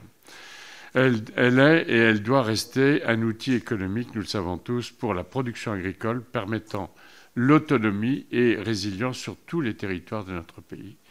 Une PAC pour les agriculteurs, c'est aussi une PAC pour préserver le pouvoir d'achat des ménages. Et on sait, Dieu ô combien, la nécessité aujourd'hui au travers de la situation que nous traversons. Or, il est clair que la feuille de route du projet de nouvelle politique agricole commune proposé par le ministre, par notre ministre, est à l'opposé justement des attentes du monde agricole.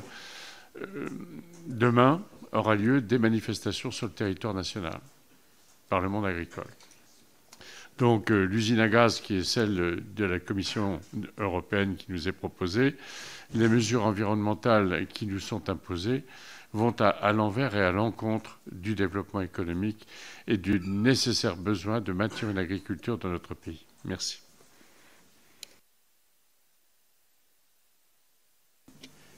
Oui, merci Monsieur le Président, Monsieur le Ministre.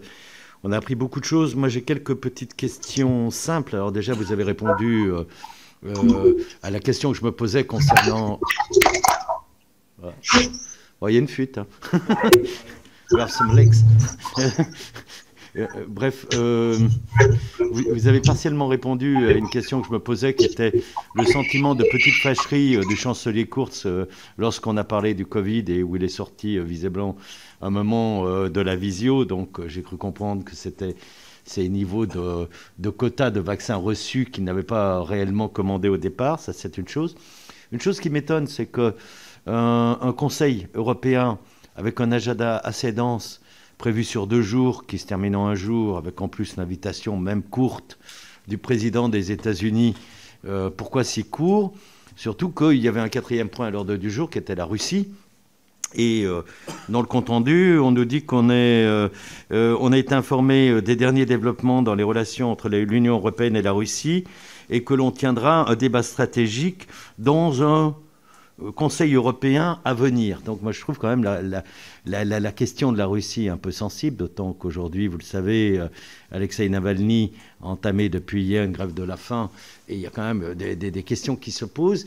Et ma question plus générale, on a l'impression qu'aujourd'hui, le développement de l'Europe, notamment sur les questions qui sont, je dirais, économico-diplomatiques ou diplomatico-stratégiques, semble suspendu à la campagne et à la tenue de la prochaine élection, des élections fédérales en septembre prochain. On sent bien que sur les discussions avec la Turquie, alors M. Erdogan donne quelques petits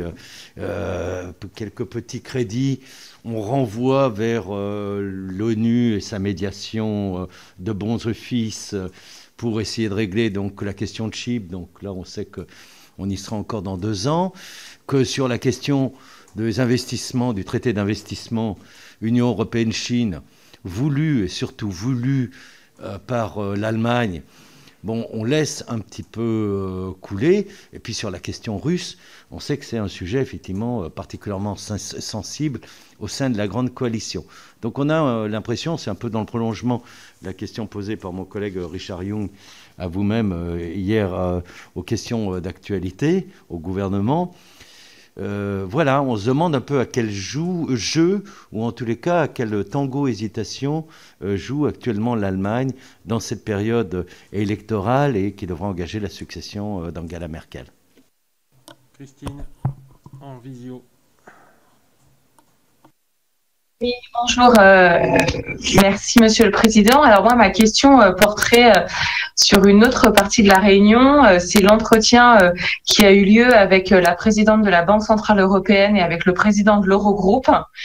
Dans la déclaration finale du Conseil européen, il est indiqué que on souhaite appuyer le renforcement du rôle de l'euro sur la scène mondiale en vue d'accroître l'autonomie stratégique de l'Union européenne, tout en préservant une économie ouverte, contribuer à la stabilité du système financier mondial et soutenir les entreprises et les ménages européens. Donc j'ai envie de vous interroger sur la cohérence de cette déclaration avec des politiques qui semblent diverger entre les États-Unis et l'Union européenne. Je fais référence ici au très grand plan d'investissement du président Biden. Et est-ce qu'aujourd'hui, vous n'avez pas aussi des inquiétudes sur le niveau de l'euro qui est très haut et très fort par rapport au niveau du dollar, ce qui entraîne un déficit de compétitivité pour nos entreprises? Voilà, j'aimerais avoir votre avis sur ces sujets. On va prendre les 3 autres questions, si vous le voulez bien, pour essayer d'accélérer. Victorin Lurel, Jean-Yves Lecomte et Florence Blatrix-Contat. Merci, Monsieur le Président. Vous m'entendez? Oui. J'y vais. La plupart des questions ont été posées. Je vais quand même insister sur 2 choses. Sur le vaccin bien commun, quelle est la position de la France à l'OMC? Quelle est, après les déclarations du président de la République qui en faisait un vrai thème pour la France, quelle est notre position? Quelle est celle de l'Europe? Et qu'est-ce que l'on défend à l'étranger et à l'international? Le ministre lui-même vient de le dire, c'est une pandémie mondiale, il faudra bien traiter le monde. Et est-ce qu'il y a une politique pour en faire un bien commun mondial de ce vaccin-là? La deuxième chose, je n'ai pas très bien compris la solution de sortie, si j'ose dire, après le refus de la Cour de Karlsruhe pour le plan de relance. Que ferons-nous s'il y a un blocage et si l'Allemagne persiste à dire que c'est inconstitutionnel? Est-ce qu'on peut avoir une idée de la sortie? Le ministre l'a peut-être dit, mais je n'ai pas très bien saisi. La dernière chose, c'est une touche outre-mer. Moi, j'ai 3 questions parce qu'il s'agit de 3 inquiétudes émises par le monde agricole des Outre-mer. C'est sur 3 questions. Sur le maintien du budget du POSEI, il y avait une diminution de 3% jusqu'ici. Dans le trilogue, la Commission et le Conseil font de la résistance, alors qu'il s'agit de demandes apparemment très raisonnables. Deuxième chose, sur la hausse du plafond du régime spécifique d'approvisionnement, le RSA, qui, vous le savez, est une aide à l'importation de céréales destinées à la transformation. On ne peut que transformer sur place parce que la conservation n'est pratiquement pas possible. Depuis 2013, ce plafond est bloqué à 26,9 millions. La profession réunie et coalisée demande à la porter à 35 millions.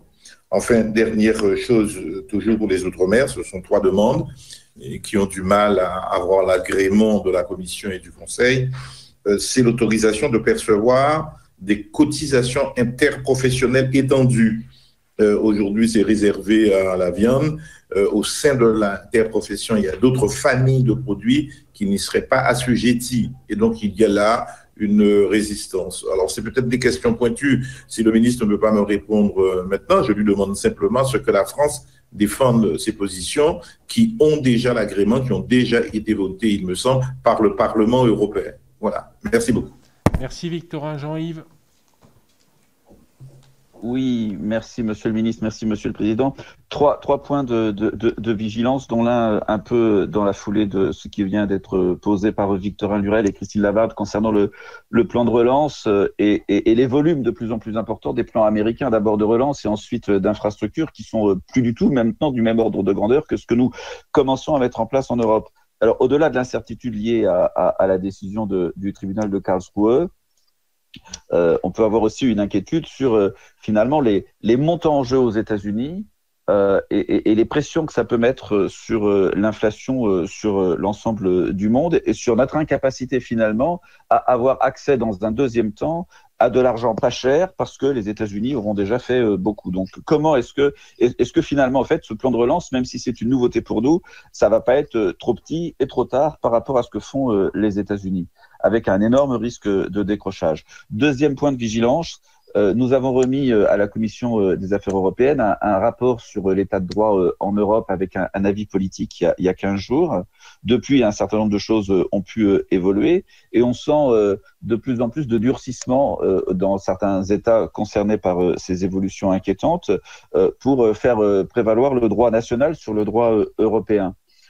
Est-ce que vous pensez qu'avec les outils mis en place aujourd'hui, on est en état d'avoir une dynamique qui nous permet de répondre à cette évolution inquiétante qui est susceptible de dynamiter l'Union européenne dans les prochains mois?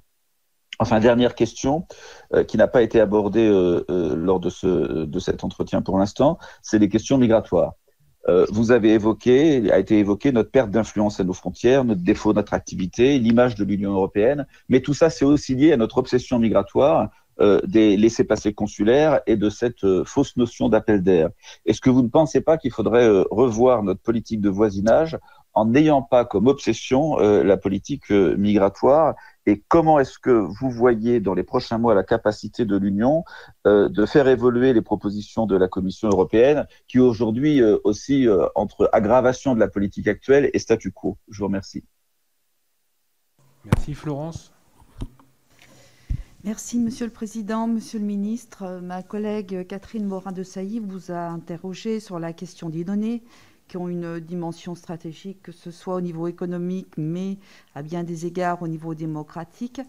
La semaine dernière, je vous avais interrogé sur le développement des capacités européennes pour l'acheminement, le stockage et le traitement des données. Pour la première fois en 2020, les entreprises ont dépensé davantage dans le cloud que pour moderniser leur propre salle informatique. Et par ailleurs, en France, l'essentiel de l'informatique n'est encore pas arrivé dans le cloud. On a environ 70% des données qui sont encore hébergées dans des salles blanches ou dans des sièges d'entreprise. Donc, il y a un vrai potentiel de croissance.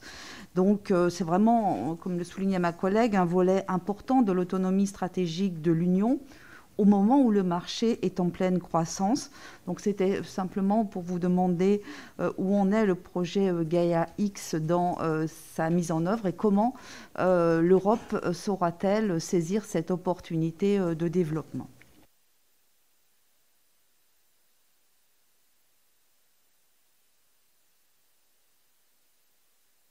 Oui, alors merci beaucoup. Sur la question de politique agricole commune, monsieur le sénateur, je serai assez bref parce que vous avez évoqué de manière générale le fait que votre... Pardon ? Oui, sur le budget, mais vous avez aucune préoccupation plus générale sur le fait que la réforme qui se dessinait était un risque d'atteinte à notre souveraineté alimentaire. Je pense qu'on pourrait en faire d'ailleurs, je pense que ce serait utile qu'on en fasse si vous en êtes d'accord, parce que la question revient régulièrement. Peut-être à l'occasion, je m'engage pour mon collègue, mais l'audition commune avec Julien de Normandie sur ce sujet, puisque on pourrait faire un point d'étape sur la négociation de la PAC. Moi, je pense que Julien de Normandie était la manœuvre, mais que au-delà de la question budgétaire, j'y reviens dans une seconde, nous avons évité une forme de renationalisation de la PAC qu'aurait sans doute provoqué la proposition initiale de la Commission, que l'espèce de double exigence de conformité et de performance que la Commission envisageait dans sa réforme initiale, qui aurait été en quelque sorte l'inverse de la logique qu'elle prônait, c'est-à-dire donner plus de marge de manœuvre aux États membres pour définir la gestion des aides et en même temps contrôler de manière extrêmement régulière et rigoureuse l'utilisation de ces aides, aurait créé de la rigidité supplémentaire. On a évité cela pour l'instant et on est plutôt allé dans une forme d'uniformisation des exigences environnementales, ce qui est très important en termes, je crois, de compétitivité française qu'on ne surestime pas ou qu'on ne non pas transpose, mais qu'on ne surapplique pas les exigences environnementales avec, par exemple, les éco-régimes obligatoires. Ce n'est pas l'alpha et l'oméga, mais c'est un élément important. Il y a le seuil des 20% qui est encore en discussion. Et le principe qu'il soit obligatoire me paraît extrêmement important pour que nous n'ayons pas des exigences qui, par rapport en interne à nos propres concurrents européens, soient plus difficiles à tenir pour nos agriculteurs. Et puis sur le budget, sujet auquel j'ai participé plus directement, on a, vous le savez, évité d'abord le recul massif que la Commission proposait au départ de 15%, et on a stabilisé, notamment avec le jeu des transferts entre piliers, on va stabiliser sur 7 ans les paiements directs et le pilier 1. Et au total, l'enveloppe, si j'inclus aussi l'aspect plan de relance, puisque dans les 490 milliards de plan de relance européen, il y a un peu de deuxième pilier qui bénéficiera à la France, on a assuré la stabilité des retours financiers français sur la période de 7 ans qui vient, hors inflation, mais en euros courants, ce qui est quand même déjà très important, encore une fois, notamment sur les paiements directs, qui était l'objectif d'ailleurs partagé avec les organisations professionnelles, notamment la FNSEA. Je crois que Mme Lambert l'a encore récemment souligné. Donc moi, je suis tout à fait prêt à ce qu'on rentre dans le détail, parce que je pense que ce qui se passe en ce moment au Parlement européen, la négociation des derniers paramètres, qui est suivi de près par Julien de Normandie, évidemment, on pourrait peut-être à l'occasion en rediscuter. Ça permettrait de rabouter les différents éléments sur la question budgétaire et le contenu de la réforme de la PAC. Je rebondis tout de suite sur les questions de Victorin Lurel, qu'on pourrait d'ailleurs creuser à cette occasion. Sur le POSEI en particulier, parce qu'avec Julien de Normandie et Sébastien Lecornu, on s'est beaucoup impliqués, on a réussi à éviter la baisse justement et à stabiliser l'enveloppe du POSEI il y a quelques semaines, à la toute fin de l'année 2020, par une bataille assez compliquée que vous avez suivie. Maintenant, il faut qu'on l'assure cette stabilité financière sur l'ensemble de la période budgétaire 2021-2027, mais je crois que nous y arriverons et que c'est là un combat majeur que nous avons aussi dans cette perspective de stabilisation tenue. Sur la hausse du plafond du régime spécifique d'importation, c'est un sujet qui est à ma connaissance bloqué depuis plusieurs années, je crois depuis 2013 ou 2014, et sur lequel je veux bien qu'on fasse, pour vous donner les éléments les plus précis possibles avec les deux ministères concernés, un suivi après l'audition et peut-être à l'occasion d'ailleurs de cette audition spécifique sur la PAC pour être à la fois plus précis à cet instant, enfin ultérieurement, et pas trop long à cet instant. Sur les questions d'André Gattolin, la Russie, pour tout vous dire, je n'ai pas omise par délibérément ou par oubli, mais le sujet a été évoqué d'un instant ou d'une seconde au Conseil européen parce qu'il fera l'objet de discussions plus approfondies. Je ne me lancerai pas dans un commentaire de la stratégie allemande à l'égard de la Russie, parce que d'abord on est heureusement dans beaucoup de formats et d'actions communes, notamment sur la crise ukrainienne, groupe de Minsk et le format Normandie, les accords de Minsk, pardon, pas le groupe de Minsk, les accords de Minsk et le format Normandie qui en assurent le suivi. Je ne sais pas vous dire, pour être très honnête, on pourra y revenir dans nos auditions ultérieures, ce que sera la politique européenne et russe de l'Allemagne à l'issue des élections fédérales de fin septembre. On le sait, on a un certain nombre de différences d'approche sur la politique énergétique, sur d'autres sujets, mais on a quand même, notamment sur les dernières sanctions, dans le cadre du régime droit de l'homme, dit Magnitsky, que vous connaissez bien, c'est à l'égard de 4 responsables russes, avant les sanctions qui ont porté aussi sur quelques responsables chinois que les ministres des Affaires étrangères ont décidé la semaine dernière, que nous avons inauguré, si je puis dire, ce régime de sanctions à la suite de l'affaire Navalny. Et là-dessus, il y avait une vraie correspondance, unité franco-allemande. Suivons cela dans la durée et je serai ravi d'en reparler à mesure que nous approchons des élections fédérales.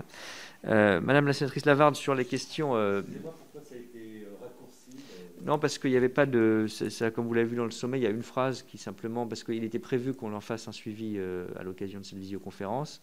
Et compte tenu de l'ordre du jour et notamment de ce que les vaccins ont pris comme place dans la discussion, il a été, avant le sommet déjà, ce n'était pas une source de désaccord, décidé que le sujet serait abordé plus largement à une réunion ultérieure. Le menu étant déjà assez copieux. Sur les questions, vous avez raison, Madame la Sénatrice, j'aurais dû d'ailleurs les évoquer dès le début, relatives à la zone euro, puisqu'il y a une séquence intégrée à la séquence économique que je décrivais, consacrée à la zone euro, à la relance et au rôle international de notre monnaie, en effet, avec un point de situation de Christine Lagarde et de Pascal Denoyou pour l'Eurogroupe. Peut-être 2 points là-dessus. D'abord, sur le rôle international de l'euro, c'est un sujet qui a été exploré des dizaines de fois, qui, si on regarde les résultats, n'a pas massivement évolué, même si à la faveur de la crise, on le voit ces dernières semaines, la part de l'euro dans les transactions internationales remonte légèrement et celle du dollar baisse à peu près à due proportion. Enfin, on reste à plus de 60% pour le dollar et un tout petit peu plus de 20% pour l'euro, donc c'est sans commune mesure. Comment on renforce le rôle international de l'euro au-delà d'actions sectorielles, c'est-à-dire pousser certains secteurs à faire leurs transactions en euros? C'est sans doute possible pour l'aéronautique ou pour un certain nombre de secteurs. Par 2 choses, je pense, qui sont aujourd'hui des leviers plus forts que nous avons. La relance, le plan de relance européen, la dette commune. Cette dette commune, c'est pas seulement je dirais une façon d'être solidaire au niveau européen pour notre relance, c'est aussi une façon d'émettre de la monnaie commune sur les marchés internationaux. Et je pense que ces titres contribueront, il n'y a pas de remède miracle, mais au renforcement du rôle international de l'euro. Le deuxième élément qui va dans la même direction, c'est la question de l'innovation financière. La question de l'euro numérique, la question dans un autre registre des obligations vertes. Si notre monnaie est vue comme porteuse des grandes innovations d'endettement et de monnaie dans les années qui viennent, elle sera attractive et elle sera, je pense sur les obligations vertes notamment, devant les États-Unis, un facteur d'attraction des investisseurs internationaux et donc de renforcement de ce rôle international de l'euro. Mais ça ne se fera pas par un seul outil, ça ne se fera pas d'un coup. Mais le président de la République l'avait dit d'ailleurs à un sommet précédent, on ne peut pas vouloir renforcer le rôle international de l'euro qui ne se décrète pas et être hostile à l'idée d'un budget commun beaucoup plus fort. C'est par le budget commun et les missions de dette qu'il porte que nous renforcerons le rôle de l'euro et notre plan de relance va dans la bonne direction à cet égard. Sur la comparaison entre les plans de relance européens et américains, c'était aussi un des points soulevés par le sénateur Jean-Yves Lecomte. Je veux remettre les choses quand même à leur juste place avec un certain nombre de points d'interrogation. D'abord, le plan Biden, ça n'est pas un plan de relance stricto sensu. Je crois qu'il faut être clair dans les appellations. Pour beaucoup de ces mesures et une partie importante de ces 1 900 milliards de dollars, c'est un plan d'urgence. Je veux dire, comparable dans la nature de ces mesures à ce qu'on fait en matière de chômage partiel, de soutien au pouvoir d'achat, de liquidiser les entreprises. Et c'est en quelque sorte à cet égard un rattrapage en termes de protection sociale. Je rappelle que si le plan américain est nécessaire à cette hauteur, c'est aussi parce que le modèle standard ou structurel des États-Unis est beaucoup moins protecteur, moins doté d'amortisseurs sociaux, ce que j'évoquais l'autre jour rapidement dans l'hémicycle. Je prends l'exemple d'une comparaison franco-américaine. Nous avons 20 points de plus de dépenses publiques que les États-Unis. Certains pourraient dire que c'est trop en régime de croisière, mais en période de crise, il est certain que nous avons des protections sociales dont je pense qu'on devons être fiers, qui fonctionnent et qui nécessitent moins ce genre de grand plan massif. Ceci étant dit, il est clair qu'il y a une composante d'investissement et de relance importante dans ce plan, qui va être dans le discours de Pittsburgh aujourd'hui prononcé par le président américain, renforcé certainement, avec, on nous annonce, un plan à peu près du même ordre de grandeur pour la décennie à venir jusqu'en 2030 en matière d'investissement et d'infrastructure. Et donc, il ne faudrait pas, vous avez raison, c'est un risque, que nous ayons post-crise, je ne pense pas tellement dans la crise ou même dans la relance immédiate, mais dans l'investissement à long terme post-crise, un décrochage nouveau par rapport aux États-Unis. Et c'est la raison pour laquelle j'évoquais, le président de la République a d'ailleurs évoqué au sommet, l'idée qu'on devait compléter notre réponse de relance européenne. Je ne pense pas que ce soit encore une fois tellement la comparaison des 750 milliards d'euros aux 1 900 milliards d'euros, parce qu'on ne compare pas la même chose, mais c'est dans la stratégie d'investissement qui va suivre que nous devons nous remettre au niveau, en termes de montants, M. Lecomte parlait des montants en jeu, au niveau des États-Unis et d'autres grands concurrents internationaux d'ailleurs. Je reviens aux interrogations de Victorin Lurel, parce qu'il n'y avait pas seulement la question agricole, il y avait la question vaccinale. Sous un angle qu'on n'a pas encore évoqué, je serai rapide, Monsieur le Président, je promets, sur la question du bien public mondial. Oui, nous défendons, c'est ce qu'a porté la France initialement, l'Europe aussi, l'idée que ça doit être un bien public mondial. Je ne reviens pas sur un débat sensible sur comment nous y parvenons, mais quand même de quelques mots. Je ne pense pas pour des raisons idéologiques ou de réticence de principe, que ce soit par la question de la levée des brevets que nous atteignions cet objectif. D'abord parce que l'innovation, il faut être clair, se rémunère. Bon. Et si on a parlé pendant toute l'audition à juste titre des vaccins de seconde génération, si vous dites aux grandes start-up françaises, allemandes, américaines d'aujourd'hui, qui nous apporteront peut-être des solutions qu'on n'imagine même pas encore, comme on n'imaginait pas l'ARN messager il y a un an, voilà, il ne faudra pas leur dire vous n'aurez pas de rémunération de votre innovation. Bon. En revanche, cette rémunération légitime ne doit pas priver d'accès des pays qui n'ont pas les moyens financiers ou industriels d'accéder aux vaccins. Et donc ça se fait par deux moyens. Encourager la production locale, parce que là aussi, si vous levez un brevet, s'il n'y a pas d'usine en Afrique ou ailleurs, ça ne sert à rien d'avoir levé le brevet. Donc il faut encourager la production locale, la faciliter. C'est ce qu'on regarde avec la directrice générale de l'OMC sur le transfert de technologies, avec des solutions juridiques innovantes. Je ne m'étends pas sur le sujet, mais c'est une des pistes. Et par, à court terme, la solidarité dans l'achat et la livraison de doses de vaccins. C'est ce que nous faisons à travers cette initiative COVAX, initiative internationale que nous avons initiée, qui a déjà permis, même si la période est tendue, nous y avons insisté, nous avons quand même, avec nos partenaires européens, avec l'OMS en particulier, permis de livrer plus de 30 millions de doses dans 57 pays.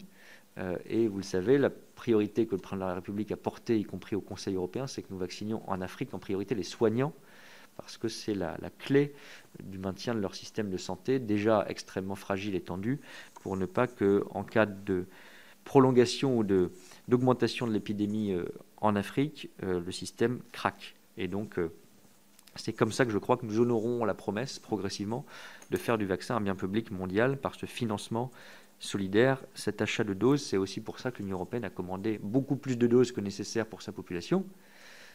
Maintenant, l'enjeu, c'est de les avoir pour nous-mêmes d'abord, mais ensuite de les exporter le moment venu. 2,6 milliards de doses, ça permet de faire beaucoup plus que notre population et de participer encore davantage à cette solidarité internationale. Sur Karlsruhe, je veux être clair, on n'anticipe pas de blocage, mais on ne sait jamais. Et donc si on avait un blocage allemand, là on serait dans un autre univers. Donc je ne veux pas être dans ce scénario noir. Je veux croire qu'on va y arriver, je veux croire qu'on va y arriver vite. Nous avons surmonté, ça n'est pas forcément prédictif pour l'avenir, mais beaucoup de péripéties, y compris d'ailleurs une précédente décision de la Cour de Karlsruhe sur le programme de financement monétaire européen de crise il y a exactement un an, enfin, en mai 2020. Nous avons surmonté les tabous politiques sur l'endettement commun, la question de l'état de droit avec la Pologne et la Hongrie, des ratifications nationales qui sont difficiles partout, surtout dans un délai très court, et on va y arriver à 27 dans les quelques semaines qui viennent, donc je crois qu'on va y arriver. Et si ça n'était pas le cas, nous trouverions d'autres solutions, mais je ne veux pas me mettre dans un scénario de blocage allemand qui serait évidemment un gros sujet politique. Je rebondis pour ces allers-retours sur les autres questions du sénateur Lecomte sur l'état de droit.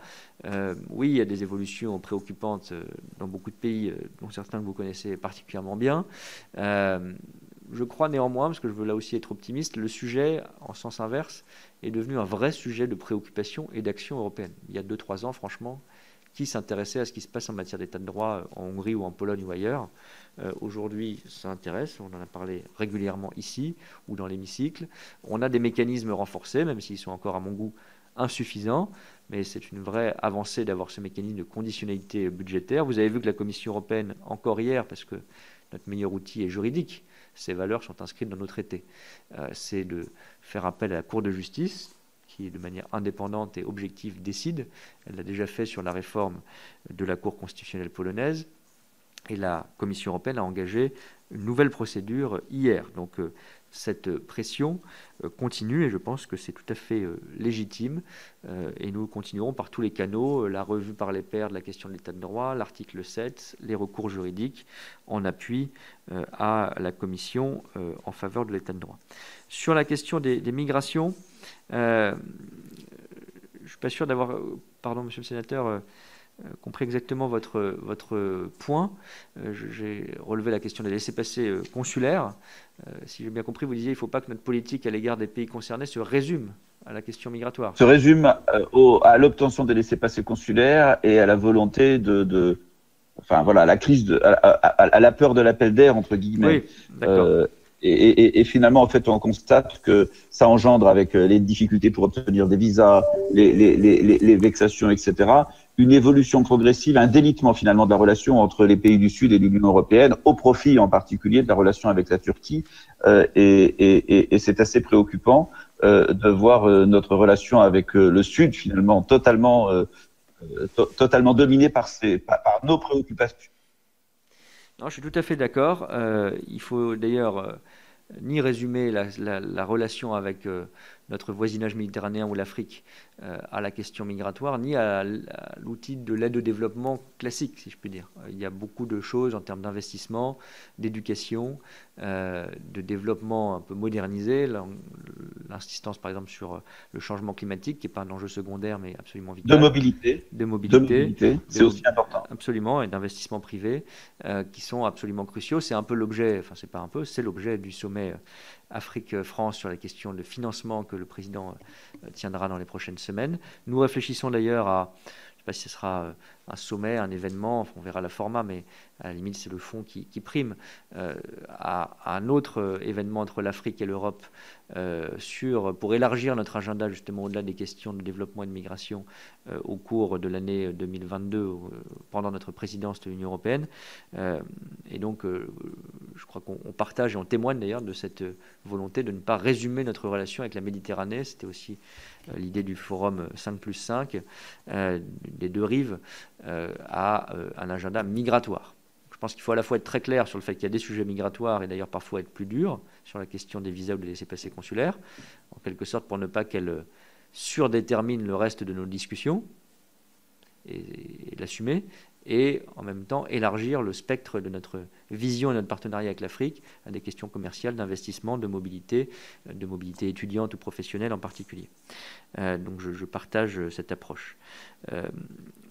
Madame la sénatrice, sur la question du numérique, approché sous un autre angle, et Gaia-X en particulier, pour aller à l'essentiel.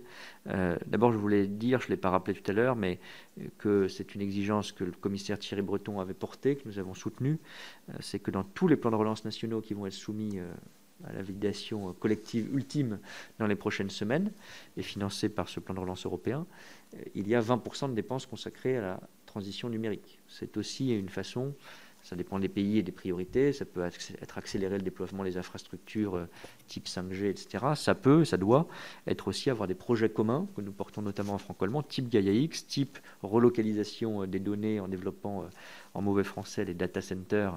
Et nous avons une compétence souveraine européenne au-delà des tragiques péripéties récentes d'OVH, un vrai champion, mais qui reste un vrai champion, et qui le sera, j'en suis convaincu, de plus en plus. Et je l'avais dit d'ailleurs dans une audition précédente sur le suivi des résolutions, nous avons, avec la jurisprudence de la Cour de justice, même c'est contraignant à court terme pour nos entreprises qui limitent les transferts de données entre l'Union européenne et les États-Unis, l'occasion dans les 2, 3, 5 ans qui viennent, je crois, ça peut se faire vite, d'avoir une vraie stratégie de relocalisation des données sensibles dans l'Union européenne. Nous en avons la capacité industrielle. Nous avons, ça mérite d'être souligné, les champions qui sont capables de le faire, notamment français. Gaia-X, à cet égard, qui est dans un domaine un peu différent, celui du cloud, est un beau projet qui est maintenant complètement franco-allemand. Beaucoup de pays européens s'y rallient progressivement. Il n'est pas encore en place, mais il pourrait aussi recevoir d'ailleurs un peu une partie de financement européen.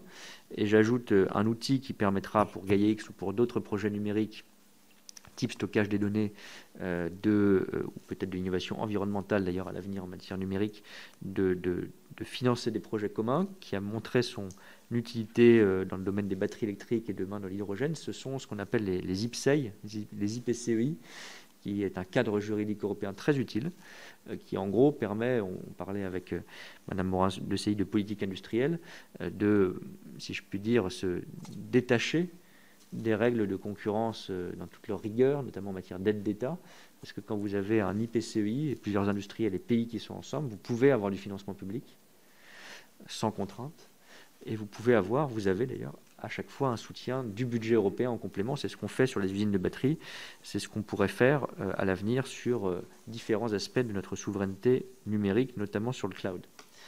Voilà pour ces points, mais je tenais à rappeler que voilà, au total, 20% des 750 milliards, en tout cas des 400 milliards de subventions européennes seront consacrés à ces projets numériques.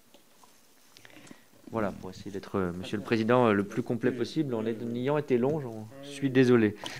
Finalement, on fait une commission qui est aussi longue que la permanente. Mais enfin, bon, je pense que tous ces sujets doivent être à la fois précisés, voire pour certains évacués. En tout cas, merci, Monsieur le Ministre, encore une fois, d'avoir accepté de rendre facile cette commission dans la mesure où le contexte était compliqué. Voilà.